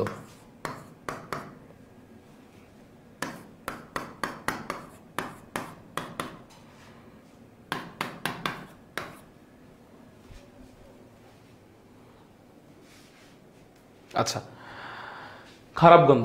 আচ্ছা দেখেন, আমরা আসলে এখন এখানে আবার সেম আবার পার্থক্য করি। আমরা এই যে এগুলো হচ্ছে বিক্রিয়ক, এগুলো কি? এগুলো হচ্ছে বিক্রিয়ক বা কাঁচামাল, বিক্রিয়ক।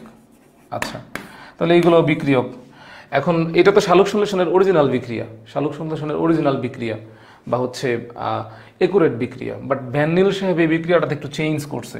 আপনারা আমাকে বলেন তো, একুরেট বিক্রিয়া বা অরিজিনাল বিক্রিয়া এবং ভ্যান নীল সাহেবের বিক্রিয়ার মধ্যে পার্থক্যটা কি? পার্থক্যটা কি আছে? পার্থক্যটা কি আছে আমি আপনাদের কাছ থেকে জানতে চাই কমেন্টে।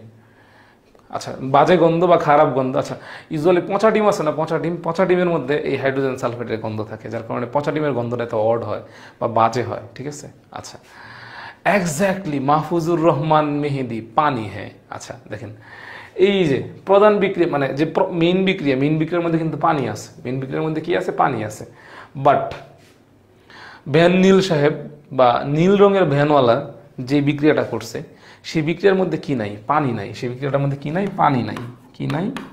পানি নাই, পানি নাই, পানি নাই, পানি নাই। কি নাই? পানি নাই। এখন আমাকে বলেন, এগুলো হচ্ছে উৎপাদ, এগুলো কি? উৎপাদ বা উৎপন্ন হয়েছে, উৎপাদ। তাহলে এগুলো কি? উৎপাদ। দুইটা উৎপাদের মধ্যে পার্থক্যটা বলেন, দুইটা উৎপাদের মধ্যে পার্থক্যটা বলেন।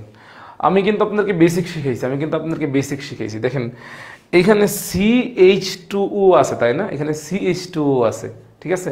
আচ্ছা, CH2O আছে।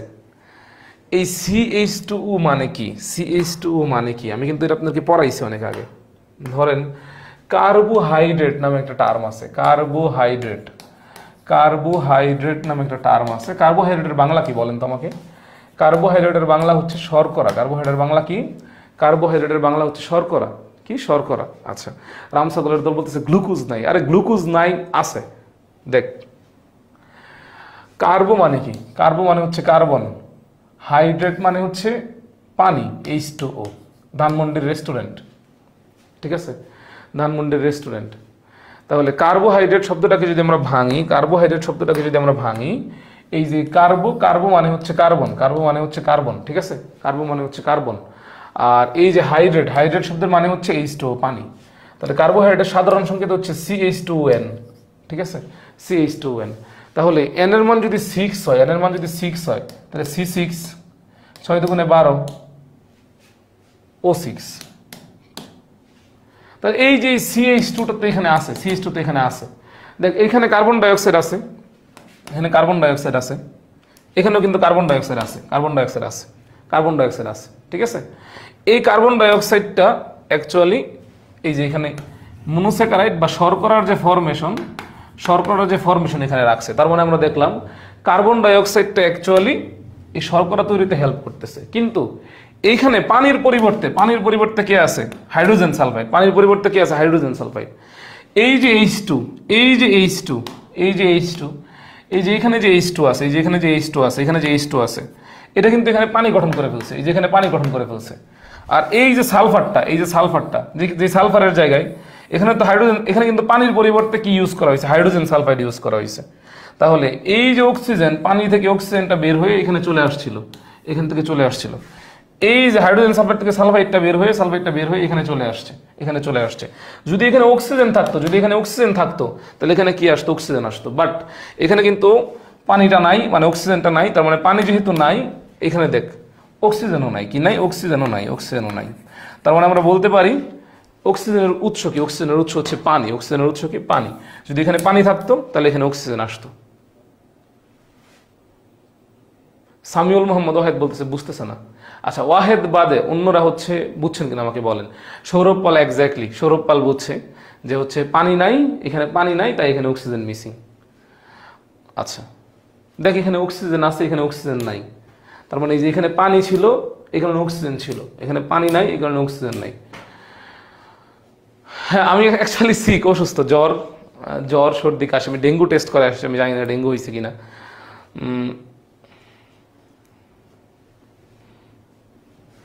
ব্যান পরীক্ষা ক্লিয়ার কিনা। ওয়াহেদ বাদে অন্য কেউ বুঝছেন কিনা? ওয়াহেদ আপনার একবার রিপিট দেখে নিন, হোপফুলি বুঝবেন। ওয়াহেদ আপনার একবার রিপিট দেখে নিন, হোপফুলি বুঝবেন। এটা না বোঝার কিছু নাই, খুব ইজিয়ার বাবা, না বোঝার কিছু নাই, খুব ইজিয়ার।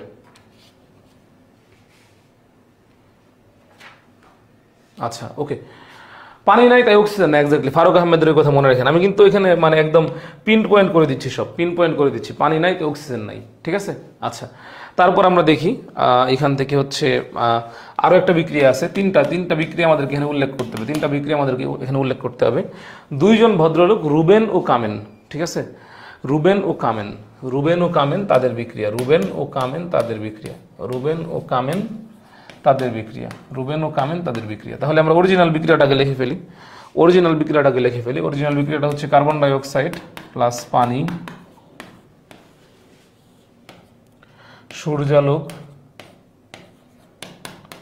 সূর্যালোক প্লাস ক্লোরোফিল উৎপন্ন হইতেছে কি? উৎপন্ন হইতেছে গ্লুকোজ C6H12O6, অক্সিজেন আর পানি।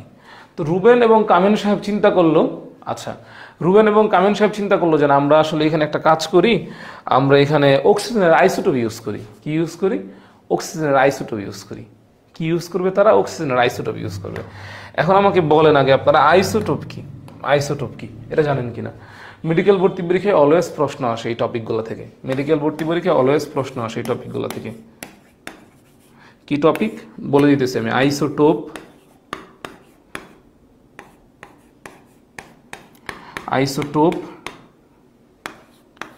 আইসোটোন, আইসোবার,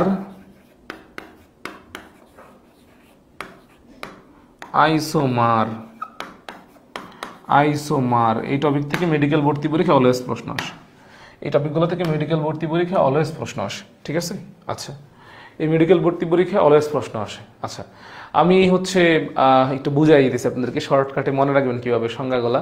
এই সংজ্ঞাগুলা পরীক্ষায় আসে। এই যে প আছে না নামের শেষে, কি আছে? প আছে। প আইসোটোপের শেষ অক্ষর প, প্রোটনের প্রথম অক্ষর প। তাহলে আইসোটোপ মানে হচ্ছে প্রোটন সংখ্যা সমান, বাদ বাকি সব ভিন্ন। কি বললাম? আইসোটোপ নামের শেষ অক্ষর কি? প। আইসোটোপ শেষ অক্ষর প, প্রোটনের প্রথম অক্ষর প। তাহলে আইসোটোপ প্রোটন সংখ্যা সমান, বাদ বাকি ভিন্ন, ঠিক আছে। আইসোটোন নামের শেষে কি আছে? দন্তন্য, ঠিক আছে। তার মানে নিউট্রনের প্রথম অক্ষর কি? দন্তন্য। তার মানে আইসোটোন নিউট্রন সংখ্যা সমান, বাদ বাকি সব ভিন্ন, ঠিক আছে। এবার মনে রাখবেন আর কিভাবে। আচ্ছা, আইসোবার, তাহলে এই যে ব আছে, এখানে ব আছে। ভর সংখ্যার প্রথম অক্ষর কি? ভ। তাহলে আইসোবারে কি সমান? ভর সংখ্যা সমান, বাদ বাকি হিসাব আলাদা। বাদ বাকি হিসাব আলাদা, ঠিক আছে। আইসোমার, ঠিক আছে, মানে আইসোমার মার, ঠিক আছে, মেরে চেহারা চেঞ্জ করে ফেল, মানে আণবিক সংকেত এক কিন্তু গাঠনিক সংকেত ভিন্ন, ঠিক আছে।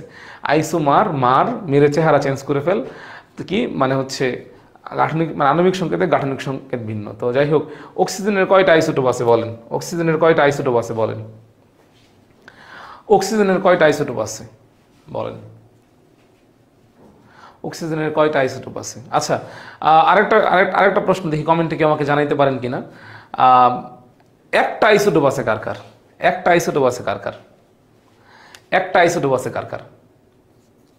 মেডিকেল ভর্তি পরীক্ষা আসছিল, একটা আইসোটোপ কার আছে? কোন মৌলের আইসোটোপ একটা? মেডিকেল ভর্তি পরীক্ষায় বেশ কয়েকবার আসছিল।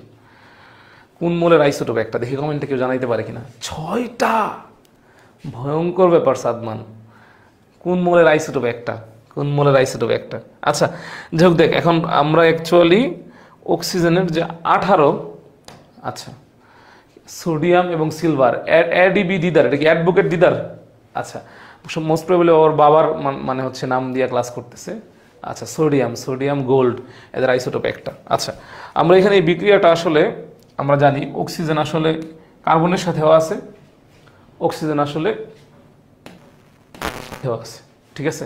আচ্ছা, তো আমরা যদি কার্বনের যে অক্সিজেনটা আছে এইটার, এই যে কার্বনের সাথে যে অক্সিজেনটা আছে, কার্বনের সাথে যে অক্সিজেনটা আছে এইটার 18 নম্বর মানে আইসোটোপ 18 যদি এখানে দেই, তাহলে আমরা উৎপাদের মধ্যে গিয়ে দেখি এই যে গ্লুকোজের সাথে যে অক্সিজেনটা আছে আইসোটোপটা ওইখানে পাওয়া যায়, আইসোটোপটা ওইখানে পাওয়া যায়, আইসোটোপটা ওইখানে পাওয়া যায়, ঠিক আছে। আচ্ছা, সেম কাজটা যদি আমরা অন্যভাবে করি, সেম কাজটা যদি আমরা অন্যভাবে করি, কার্বন ডাই অক্সাইড প্লাস পানি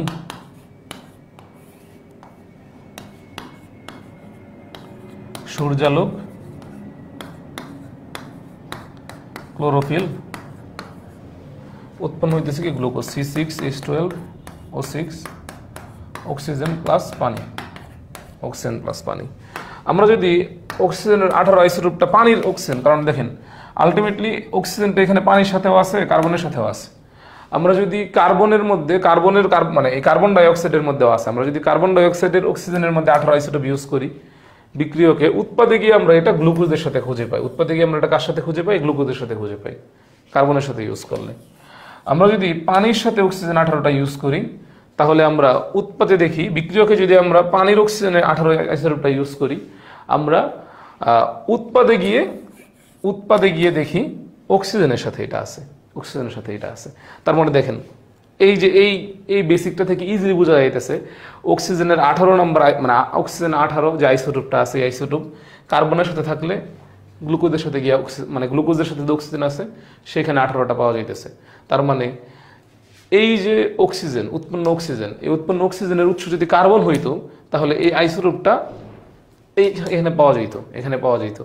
কিন্তু এই অক্সিজেনের উৎস কার্বন ডাই অক্সাইডের অক্সিজেন না বিদায় পাওয়া যাইতেছে না। বাট এই যে এখানে উৎপন্ন অক্সিজেনের সাথে 18 আছে আর বিক্রিয়কে এই যে পানির অক্সিজেনের সাথে 18 আছে, তার মানে এই যে এই বিক্রিয়ার মাধ্যমে খুব ইজিলি বোঝা যাইতেছে যে পানির অক্সিজেনের সাথে 18 লাগানো আছে, দ্যাটস ওয়াই এখানে আলটিমেটলি অক্সিজেন 18টা রিলিজ হয়েছে। তার মানে আমরা বুঝলাম যে উৎপন্ন অক্সিজেনের উৎস কি? পানি, কারণ আইসোটোপটা কার সাথে এখানে লাগানো আছে? পানির সাথে লাগানো আছে। এখন বুঝছেন কিনা আমাকে বলেন, এখন বুঝছেন কিনা বলেন। আদির ওই বলতেছে হচ্ছে কি ক্লাসে এইসব দিয়েন না, মানে কি আমি বুঝি না আসলে ক্লাসে কি দিব না একটু বোঝায় বলতো, ক্লাসে কি দিব? আচ্ছা কি দিব না একটু বোঝায় বল।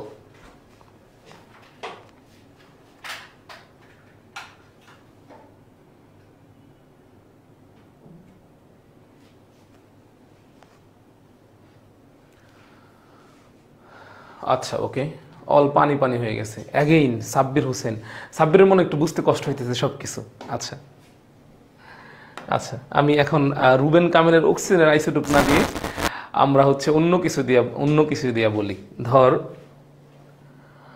কার্বন ডাই অক্সাইড যোগ পানি,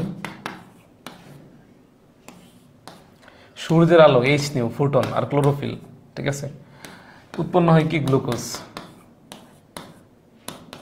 অক্সিজেন আর পানি, ঠিক আছে।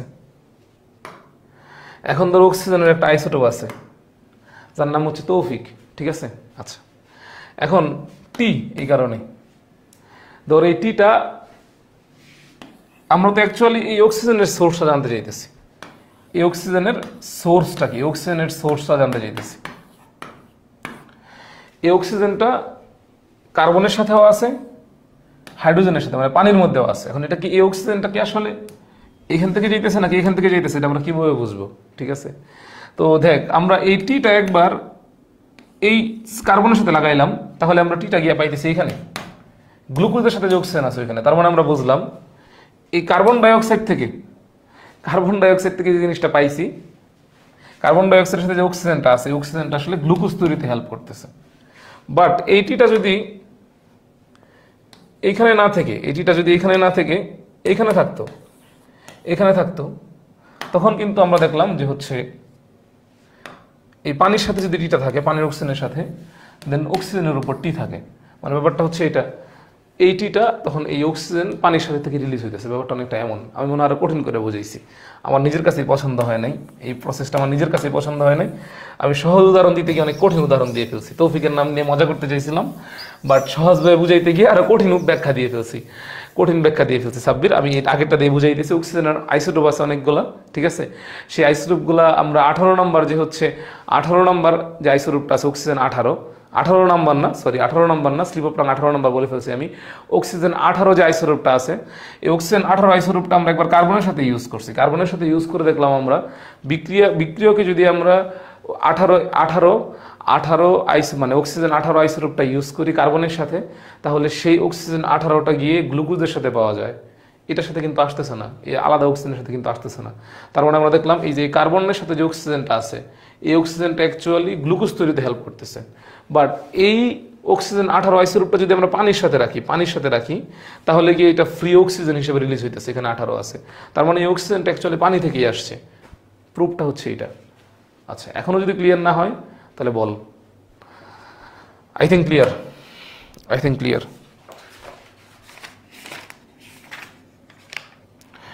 এখন আমাদের হচ্ছে এখানে বেশ কিছু জিনিস আমাদেরকে জানতে হবে। সেটা হচ্ছে সালোক সংশ্লেষণের যে প্রভাবকগুলো আছে, সালোক সংশ্লেষণের। আচ্ছা, তাহলে আমরা কি প্রুফ করলাম যে হচ্ছে সালোক সংশ্লেষণে নির্গত অক্সিজেনের উৎস কি? সালোক সংশ্লেষণে নির্গত অক্সিজেনের উৎস কি? পানি। শেষ। পানি হয়ে গেছে এবং এটা পরীক্ষায় আসবে, ঘ নম্বরে আসবে। ঠিক আছে, উদ্দীপক কিভাবে থাকবে বলে দিতেছি। এখানে উদ্দীপক কিভাবে থাকবে বলে দিতেছি।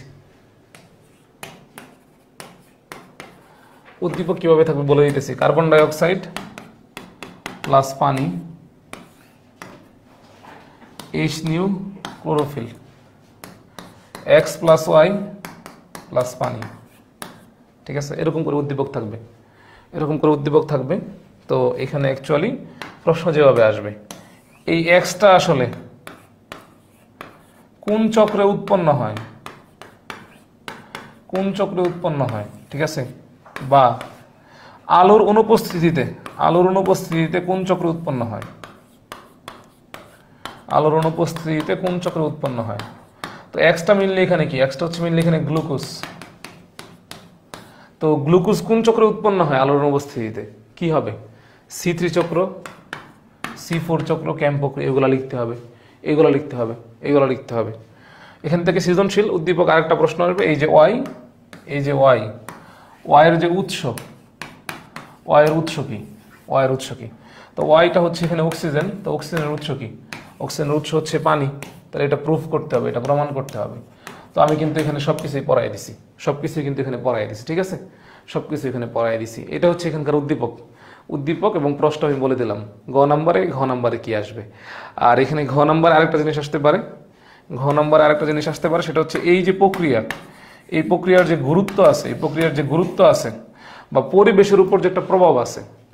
দাদা কি ক্লাস নিচ্ছেন না? দাদা আমি ক্লাস নিচ্ছি না, আমি এখানে আসলে খুবই গুরুত্বপূর্ণ আলোচনা করতেছি অ্যাকচুয়ালি, কিভাবে আসলে ইউক্রেন এবং রাশিয়ার যুদ্ধ থামানো যায় এবং হচ্ছে বৈশ্বিক যে মন্দা, অর্থনীতির উপর যে বাজে প্রভাব, সেগুলো নিয়ে কথা বলতেছি অ্যাকচুয়ালি। এবং আপনারা অনেকে এসে আড্ডা দিতেছে এবং আমরা এরকম একটা আড্ডা দিতেছি আসলে। আচ্ছা, কি ক্লাস নিচ্ছি এখানে? আমরা হচ্ছে আজকে সালোক সংশ্লেষণটা শেষ করতেছি, ঠিক আছে? আচ্ছা, আমরা বুঝতে পারছি কিনা এখানে এখান থেকে সৃজনশীল কিভাবে আসবে? সৃজনশীল কিভাবে আসবে দাদা? এখানে হচ্ছে C3C4 চক্রের পার্থক্য পড়াচ্ছি, বায়োলজি ক্লাস নিচ্ছি, কেমিস্ট্রিও পড়াচ্ছি, সব কিছু মিলিয়ে আর কি। গুরুত্বটা আমরা একটু আলোচনা করি, আসেন গুরুত্বটা আমরা একটু আলোচনা করি। উদ্ভিদের খাদ্য অ্যাকচুয়ালি কি? উদ্ভিদের খাদ্যটা কি? মূলত উদ্ভিদের খাদ্যটা হচ্ছে এই যে গ্লুকোজ। গ্লুকোজটা হচ্ছে উদ্ভিদের খাদ্য, ঠিক আছে? আচ্ছা, গ্লুকোজটা উদ্ভিদের খাদ্য না, আসলে গ্লুকোজটা উদ্ভিদ তৈরি করতেছে, এটাই হচ্ছে খাদ্য, এটাই হচ্ছে মেইনলি খাদ্য, উদ্ভিদের খাদ্য না, এটাই হচ্ছে মেইনলি খাদ্য অ্যাকচুয়ালি। তো এই খাদ্যটার জন্য কিন্তু আমরা তার উপর নির্ভরশীল। আমরা যারা প্রাণী এই খাদ্যের জন্য আমরা উদ্ভিদের উপর নির্ভরশীল। আর এই খাদ্যটা হচ্ছে মেইনলি গ্লুকোজ। যেমন চিন্তা করেন, আমি সহজ ভাষায় যদি বলি, আমি যদি আরো ডিপলি বলি, আমরা মানুষরা ইউজুয়ালি খাবার হিসেবে কি খাই? ভাত, গম বা আটা বা রুটি। আচ্ছা, এই রুটি তো হচ্ছে গম বা আটা থেকে আসে। ভাত আসে কই থেকে? ভাত আসে হচ্ছে ধান থেকে। ভাত আসে কই থেকে? ধান থেকে। তাহলে চিন্তা করেন, এই যে ধান গম, আচ্ছা, তারপরে আমরা চিনি খাই, তাই না? আমরা তো চিনিও খাই ইউজুয়ালি। চিনি তো চিনি পাওয়া যায় কি থেকে? ইক্ষু থেকে। তাহলে দেখেন তো, এই যে দান, ইক্ষু, এগুলা কি C3C4 উদ্ভিদ না? এগুলা কি C3 আর C4 উদ্ভিদ। তাহলে এখানে বিভিন্ন চক্র চলে, C3 চক্র চলে, C4 চক্র চলে। এবং এই চক্রগুলোর মাধ্যমে কি তৈরি হয় বলেন তো? এই চক্রগুলোর মাধ্যমে কি তৈরি হয়? গ্লুকোজ তৈরি হয়। C6H12O6। তাহলে আমরা যারা প্রাণীদের যে খাদ্য আমরা যদি সহজ ভাষায় বলি, এই খাদ্যগুলো হচ্ছে ভাত, আটা, রুটি, ধান, যা বলেন না কেন আলটিমেটলি, তাহলে এইগুলো তো আলটিমেটলি C3C4 উদ্ভিদই। তাহলে এই C3C4 উদ্ভিদে কোন চক্র ঘটে? C3C4 উদ্ভিদে মানে হচ্ছে C3C4 চক্রই ঘটে। এই চক্রের মাধ্যমে কি তৈরি হয়? গ্লুকোজ তৈরি হয়। আর আমরা যে ভাত খাই, রুটি খাই, যাই খাই না কেন, এগুলো কোন ধরনের খাবার? এগুলো হচ্ছে কার্বোহাইড্রেট বা শর্করা জাতীয় খাবার। এগুলো কোন ধরনের খাবার? শর্করা বা কার্বোহাইড্রেট জাতীয় খাবার। এই শর্করা বা কার্বোহাইড্রেট পরিপাক হয়ে কিসে পরিণত হয়? এই শর্করা বা কার্বোহাইড্রেট কিসে পরিণত হয় বলেন তো? দিন শেষে ওই গ্লুকোজেই পরিণত হয়। কিসে পরিণত হয়? গ্লুকোজেই পরিণত হয়। তার মানে আমরা বুঝলাম এই গ্লুকোজটাই হচ্ছে এখানে অ্যাকচুয়াল খাদ্য। তাহলে এই গ্লুকোজটা আসলে তৈরি করে কে? এই গ্লুকোজটা তৈরি করে কে? উদ্ভিদ তৈরি করে। কে তৈরি করে? উদ্ভিদ তৈরি করে। কোন চক্রের মাধ্যমে? C3C4 চক্রের মাধ্যমে। তার মানে আমরা দেখলাম উদ্ভিদ নিজের খাদ্য নিজে তৈরি করতে পারতেছে, অর্থাৎ গ্লুকোজটা মানে এখানে তৈরি করতে পারতেছে। কোন প্রক্রিয়ায়? সালোক সংশ্লেষণ প্রক্রিয়ায়। কোন প্রক্রিয়ায়? সালোক সংশ্লেষণ প্রক্রিয়ায়। তাহলে সালোক সংশ্লেষণ প্রক্রিয়া যদি না ঘটে, তাহলে উদ্ভিদে গ্লুকোজ তৈরি হবে না। এবং পুরা যে প্রাণীকুল আছে, অর্থাৎ মানুষ সহ, গরু, ছাগল, রাম ছাগল সহ আরো যারা আছে, তারা কেউ কি পাবে না? খাদ্য পাবে না। কারণ সালোক সংশ্লেষণ অফ, C3C4 চক্র অফ, গ্লুকোজ তৈরি বন্ধ, খাদ্য তৈরি বন্ধ। আলটিমেটলি তখন আমরা প্রাণীরা কি পাবো না? খাবার পাবো না। আমরা প্রাণীরা যদি খাবার না পাই, তাহলে যে ইকোসিস্টেম বা বাস্তুসংস্থান আছে, সেটা তো টিকে থাকবে না। আমরা যদি খাবার না খাই, তাহলে অ্যাকচুয়ালি যে হচ্ছে বংশবৃদ্ধি প্রক্রিয়া বা নিষেক প্রক্রিয়া থাকবে না। That means it all about a disaster, একটা দুর্যোগ, একটা বিপর্যয়। এবং এতে পরিবেশ কি হয়ে যাবে? একদম ধ্বংস হয়ে যাবে। আমরা কি ব্যাপারটা বুঝতে পারছি? সালোক সংশ্লেষণের গুরুত্ব কতটুকু? তোমরা সালোক সংশ্লেষণ না হইলে কি হইতে পারে? আমরা কি এটা বুঝছি? কিনা? আমি জাস্ট একটা সিম্পল আসপেক্ট বললাম।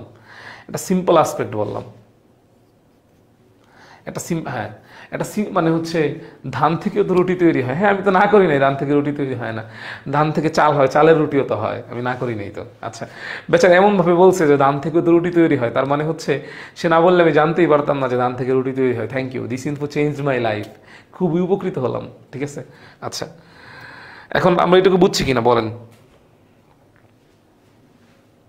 আমরা আরেকটু পরে তারপর ছুটি দিব। আচ্ছা, এখন এখান থেকে কিছু MCQ আসবে। আমি শিওর শর্ট বলতেছি না, বাট MCQ গুলো আসবে। সালোক সংশ্লেষণের যে প্রভাবক, সেই প্রভাবকগুলো আসবে। তো প্রভাবকের মধ্যে কারা বাহ্যিক প্রভাবক এবং কারা অভ্যন্তরীণ প্রভাবক, এটা আপনাকে এখান থেকে আইডেন্টিফাই করতে হবে। ঠিক আছে?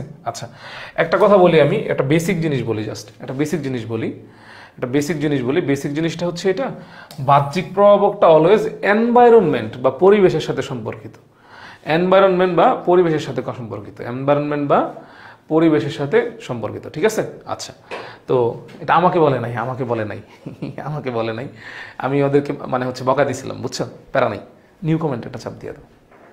আচ্ছা, বাহ্যিক প্রভাবকগুলো পরিবেশের সাথে সম্পর্কিত, যেমন আলো, সূর্যের আলো বা কার্বন ডাইঅক্সাইড, সূর্যের আলো বা কার্বন ডাইঅক্সাইড, বা টেম্পারেচার বা তাপমাত্রা, টেম্পারেচার বা তাপমাত্রা, তারপর হচ্ছে পানি, তারপর হচ্ছে পানি, তারপর হচ্ছে অক্সিজেন, অক্সিজেন, অক্সিজেন, খনিজ পদার্থ, এই যে জিনিসগুলো আছে। অভ্যন্তরীণ প্রভাবক, অভ্যন্তরীণ প্রভাবক হচ্ছে সালোক সংশ্লেষণটা অ্যাকচুয়ালি ঘটে কোথায়, কার অভ্যন্তরে, পাতার অভ্যন্তরে, তাই না? পাতার অভ্যন্তরে কোরোপ্লাস্টের মধ্যে ঘটে, ঠিক আছে। তাহলে পাতার সংশ্লিষ্ট যে জিনিসগুলো আছে, কোরোপ্লাস্ট সংশ্লিষ্ট যে জিনিসগুলো আছে, তাহলে পাতা এবং কোরোপ্লাস্ট সম্পর্কিত, পাতা ও ক্লোরোপ্লাস্ট সম্পর্কিত যে জিনিসগুলো আছে, ক্লোরোপ্লাস্ট সম্পর্কিত সম্পর্কিত যে জিনিসগুলো আছে, সম্পর্কিত যে জিনিসগুলো আছে সেগুলো সবগুলো অভ্যন্তরীণ প্রভাবক। মানে আমি একটা টেকনিক দিলাম আপনাকে, বেসিক টেকনিকটা ধরাই দিলাম, আপনি বইয়ের এখন রিডিং দিলেই বুঝবেন, বইয়ের এখন রিডিং দিলেই বুঝবেন যে কারা বাহ্যিক প্রভাবক, কারা অভ্যন্তরীণ প্রভাবক, বুঝছেন? দেখেন, অভ্যন্তরীণ প্রভাবকের মধ্যে লেখা আছে পাতার বয়স, পাতার অন্তর্গঠন, প্রোটোপ্লাজম, এনজাইম, ক্লোরোফিল। তার মানে অভ্যন্তরীণ, ভিতরে, সালোক সংশ্লেষণটা কার ভিতরে ঘটে, পাতার ভিতরে ঘটে, কোরোপ্লাস্টের ভিতরে ঘটে, বুঝছেন বেসিকটা? বাহ্যিক, বাইরে, এনভায়রনমেন্ট, পরিবেশের সাথে বাইরে কি কি আছে, আমরা সবাই ক্লিয়ার? এটা বেসিক কনসেপ্টটা ক্লিয়ার? আচ্ছা, এখন এখান থেকে ফ্যাক্ট হচ্ছে আপনি সমানুপাতিক ব্যস্তানুপাতিক দিয়ে মনে রাখবেন যে সালোক সংশ্লেষণের ক্ষেত্রে আলো বাড়লে কি সালোক সংশ্লেষণ বাড়বে নাকি কমবে, কার্বন ডাইঅক্সাইড বাড়লে কি সালোক সংশ্লেষণ বাড়বে নাকি কমবে, তাপমাত্রা বাড়লে কি সালোক সংশ্লেষণ বাড়বে নাকি কমবে। তাহলে দেখেন, আলো যদি কোথাও বাড়ে, সূর্যের আলো বাড়লে টেম্পারেচার তো অবভিয়াসলি বাড়বে। তো এই টেম্পারেচারের কিন্তু একটা রেঞ্জ আছে, বা অপটিমাম তাপমাত্রা আছে, অপটিমাম টেম্পারেচার আছে, বা অপটিমাম রেঞ্জ আছে। তো এই অপটিমাম রেঞ্জ থেকে কমে গেলেও সমস্যা, বেড়ে গেলেও সমস্যা, ঠিক আছে। অপটিমাম রেঞ্জের থেকে কমে গেলেও সমস্যা, বেড়ে গেলেও সমস্যা। তো সালোক সংশ্লেষণের অপটিমাম রেঞ্জ হচ্ছে 22 ডিগ্রি সেলসিয়াস থেকে 35 ডিগ্রি সেলসিয়াস, 35 ডিগ্রি সেলসিয়াস। তার মানে পরিবেশের তাপমাত্রা যদি 22 ডিগ্রির কমে যায়, 22 ডিগ্রির কমে যায়, তাহলেও সালোক সংশ্লেষণের জন্য একটা ক্ষতিকর পরিস্থিতি তৈরি হবে। যদি 35 ডিগ্রির বেশি হয়ে যায়, তখনও সালোক সংশ্লেষণের জন্য একটা ক্ষতিকর পরিস্থিতি তৈরি হয়ে যাবে। বুঝাইতে পারলাম? Optimum means that's a range, এই রেঞ্জের কমে আসলেও সমস্যা, এই রেঞ্জের বেশি হইলেও সমস্যা। তাহলে সালোক সংশ্লেষণের ক্ষেত্রে অপটিমাম টেম্পারেচারটা কত? এই অপটিমাম টেম্পারেচারটা হচ্ছে 22 থেকে 35 ডিগ্রি সেলসিয়াস। এটা উদ্ভিদের বিভিন্নতার উপর নির্ভর করে, উদ্ভিদের বিভিন্নতার উপর নির্ভর করে, সব উদ্ভিদের জন্য একরকম না, ঠিক আছে। সব উদ্ভিদের জন্য ব্যাপারটা একরকম না, সব উদ্ভিদের জন্য একরকম না, সব উদ্ভিদের জন্য ব্যাপারটা একরকম না। অনেকে 22 থেকে 45 লিখতেছে। আচ্ছা, আমি 45 ডিগ্রির ক্ষেত্রে বলি, 45 ডিগ্রির উপরে যদি টেম্পারেচার ওঠে, 45 ডিগ্রির উপরে যদি টেম্পারেচার ওঠে, তাহলে সালোক সংশ্লেষণ বন্ধ হয়ে যায়। তাহলে সালোক সংশ্লেষণ বন্ধ হয়ে যাবে, অনেক উদ্ভিদে বন্ধ হয়ে যায়, অনেক উদ্ভিদে ইউজুয়ালি বন্ধ হয়ে যায়, ঠিক আছে। অনেক উদ্ভিদে ইউজুয়ালি বন্ধ হয়ে যায়, তবে কিছু কিছু ব্যতিক্রম আছে, এগুলো ভিন্ন হিসাব, এগুলো ভিন্ন হিসাব। তাহলে মরুভূমিতে সালোক সংশ্লেষণ কীভাবে কী হয়, সেটা আরেকটা প্রসেস, সেটা আরেকটা প্রসেস। আচ্ছা, আমরা এটুকু ক্লিয়ার, এটুকু ক্লিয়ার। তাহলে আপনাদেরকে এখান থেকে যেটা মনে রাখতে হবে, কমলে কি হবে, বাড়লে কি হবে, কোনটা কমলে কোনটা বাড়বে, কোনটা কমলে কোনটা বাড়বে, এটা মনে রাখতে হবে। কোনটা কমলে কোনটা বাড়বে, কোনটা কমলে কোনটা বাড়বে, কোনটা বাড়বে, বা কোনটা বাড়লে কোনটা কমবে, ব্যাপারটা এমন আর কি। বা কোনটা কমলে কোনটা কমবে, মানে এই সমানুপাতিক ব্যস্তানুপাতিক, কম বেশি, কম বেশি, এটা দিয়ে মনে রাখতে হবে। এটা থেকে এমসিকিউ আসবে, এটা থেকে এমসিকিউ অনেক সময় আসে, এমসিকিউ অনেক সময় আসে, ঠিক আছে। সবাই ক্লিয়ার কিনা আমাকে বলেন, সবাই ক্লিয়ার কিনা আমাকে বলেন। আচ্ছা, সালোক সংশ্লেষণের গুরুত্ব তো বললাম, সালোক সংশ্লেষণের গুরুত্ব তো আমি আগেই বলে ফেলছি। সালোক সংশ্লেষণের গুরুত্বটা হচ্ছে গ নাম্বারে আসবে, সিকিউ এর গ নাম্বারে আসবে, সিকিউ এর গ নাম্বারে আসবে। সালোক সংশ্লেষণের গুরুত্বটা সিকিউ এর গ নাম্বারে আসবে, এটা তো আমি আগেই বলে ফেলছি, আগেই বলে ফেলছি, ঠিক আছে। আচ্ছা, আগেই বলে ফেলছি। এখন আমাদেরকে একটা জিনিস পড়তে হবে, সেটা হচ্ছে লিমিটিং ফ্যাক্টর। লিমিটিং ফ্যাক্টর এই জিনিসটা আমাদেরকে পড়তে হবে, ঠিক আছে। লিমিটিং ফ্যাক্টর এই জিনিসটা আমাদেরকে পড়তে হবে, লিমিটিং ফ্যাক্টর এই জিনিসটা আমাদের পড়তে হবে, লিমিটিং ফ্যাক্টর এই জিনিসটা আমাদের পড়তে হবে। এটা খ নাম্বারে আসবে, এটা আপনাদের হোমওয়ার্ক রইল। আমি একটু অসুস্থ আজকে, আর আমি টানতে পারতেছি না। এই লিমিটিং ফ্যাক্টরটা হচ্ছে আপনাদের সিকিউ খ নাম্বারে আসবে, সিকিউ খ নাম্বারে আসবে। Limiting factor and law of minimum, law of minimum, law of minimum, law of minimum, এটুকু আপনাদের হোমওয়ার্ক রইলো, HW রইলো, এই দুইটা আপনার HW রইলো। আমি পড়াই দিব নেক্সট ক্লাসে। আমার শরীর অসুস্থ, আমি আর টানতে পারতেছি না এই মুহূর্তে। আমাকে এই যে এই দুইটা হচ্ছে আমাকে হচ্ছে আপনারা নেক্সট ক্লাসে হচ্ছে পড়ায়, মানে হচ্ছে আমি পড়াবো, আপনারা নিজেরা একটু পড়ার চেষ্টা করবেন, বোঝার চেষ্টা করবেন। এটা খ নাম্বারে আসবে, law of minimum and limiting factor. Class সম্পর্কে যদি হচ্ছে কারো কোনো অভিযোগ থাকে, অনুযোগ থাকে, পরামর্শ থাকে আমাকে জানায়েন। আর হচ্ছে শালক সংশ্লেষণ অনেকাংশে আমাদের শেষ হয়ে গেছে। নেক্সট ক্লাস থেকে আমরা হচ্ছে শ্বসন শুরু করব। কি শুরু করব? শ্বসন শুরু করব, ঠিক আছে? শ্বসনের মধ্যে গ্লাইকোলাইসিস নামে খুবই গুরুত্বপূর্ণ একটা টপিক আছে। সেই গ্লাইকোলাইসিস থেকে প্রতি বছর অলমোস্ট সৃজনশীল প্রশ্ন থাকে বোর্ডে এবং আপনার কলেজের পরীক্ষায়। আচ্ছা, কার কার মানে হচ্ছে কলেজের পরীক্ষা এই চ্যাপ্টার ছিল? আমরা তো চ্যাপ্টারটা শেষ করতে পারি না এখনো, বাট অনেকে অলরেডি ইয়ার চেঞ্জ পরীক্ষা দিয়ে দিয়েছেন, ঠিক আছে? ভাই অলসতা কাটাবো কেমনে প্লিজ বলেন। আপনি ডাক্তার, আচ্ছা আচ্ছা, আমি এখনো ডাক্তারি পাশ করি নাই, এখনো স্টুডেন্ট। আচ্ছা, অলসতা কীভাবে কাটাবেন? আচ্ছা, এই ক্ষেত্রে ফিজিক্যাল এক্সারসাইজ আমি বলি সবচেয়ে প্রথম, মানে দিনের হচ্ছে যে প্রধান যে ইম্পর্টেন্ট কাজটা সেটা হচ্ছে, এটা একটা লাইন আছে এরকম, অবশ্যই আমার উক্তি না এটা, ভোরের সূর্য এবং ভোরের পাখি দুইটাই যদি হচ্ছে তোমার ঘুম থেকে, মানে তোমার আগে ঘুম থেকে ওঠে, তাহলে তোমার দিনের যে কার্যক্ষমতা বা হচ্ছে মানে কর্মদক্ষতা বা ইফিসিয়েন্সি বলে যেটাকে আর কি, এটা কমে যাওয়ার সম্ভাবনা থাকে। কি বললাম? ভোরের সূর্য এবং ভোরের পাখি দুইটাই যদি তোমার আগে ঘুম থেকে ওঠে, তাহলে তোমার দিনের যে ইফিসিয়েন্সি আছে সেটা কমে যাওয়ার সম্ভাবনা থাকবে। তো মোস্ট ইম্পর্টেন্ট হচ্ছে আপনি ঘুম থেকে উঠে, মানে সূর্যের আগে ঘুম থেকে উঠবেন, তার মানে আপনি সূর্যোদয় দেখবেন, এটা হচ্ছে মোস্ট ইম্পর্টেন্ট। আপনি সূর্যোদয় দেখবেন, এটা হচ্ছে মোস্ট ইম্পর্টেন্ট। তারপর একটু হাঁটাচলা করবেন। আপনি যদি একটু ফিজিক্যাল এক্সারসাইজ করেন বা হাঁটেন, তাহলে আমাদের ব্রেইন থেকে বেশ কিছু উপকারী হচ্ছে হরমোন রিলিজ হয়, তার মধ্যে সেরাটোনিন একটা, এক্সারসাইজের জন্য সেরাটোনিন, ডোপামিন, এইগুলো রিলিজ হয় আর কি আলটিমেটলি। তো সেই হরমোনগুলো আপনাকে হ্যাপিনেস বা হ্যাপি একটা ভাইব দেওয়ার ট্রাই করে। আপনি যদি দিনের বেলা একটু হাঁটেন বা পরিশ্রম করেন, তো আলটিমেটলি তখন রাতের বেলা আপনার আর্লি ঘুম আসবে, ঠিক আছে? কারণ আপনি সারাদিন পরিশ্রম করছেন, রাতের বেলা আর্লি ঘুম আসলে, তো রাতের বেলা সবচেয়ে বেটার হয়ে হচ্ছে আপনি যদি 11টার মধ্যে ঘুমিয়ে যেতে পারেন, সবচেয়ে বেটার হয়। এবং 11টার মধ্যে কখন কীভাবে ঘুমাবেন? দিনের বেলা খুব পরিশ্রম করলে রাতে কিন্তু ক্লান্তিতে ঘুম আসে, ঠিক আছে? তো রাতে যদি আপনি আগে ঘুমাইতে পারেন, তবেই আপনি সকালে আগে উঠতে পারবেন। তো এটা একটা সাইকেলের মতো, একটা চক্রের মতো অ্যাকচুয়ালি। তো এই চক্রের জন্য সবচেয়ে ইম্পর্টেন্ট কাজ হচ্ছে এটা কি? সবার আগে ঘুম থেকে ওঠা, সূর্যের আগে ঘুম থেকে ওঠা। তো জাস্ট এইটা একটু ফলো করেন, সূর্যের আগে ঘুম থেকে ওঠেন, তারপর বাকিটা বলবো, ঠিক আছে? অলসতা কীভাবে কাটাবেন এইটা ফলো করে আমাকে জানায়েন আপনি, যে আমাকে মানে হচ্ছে আপনি এইটা অলওয়েজ ফলো করতেছেন, সূর্যের আগে ঘুম থেকে উঠতেছেন, তারপর আলটিমেটলি অলসতা বাকিটা কীভাবে কাটবে বাকিটা বলবো পরে। আচ্ছা, আল্লাহ হাফেজ, সবাই ভালো থাকেন, সুস্থ থাকেন, ইনশাল্লাহ দেখা হবে।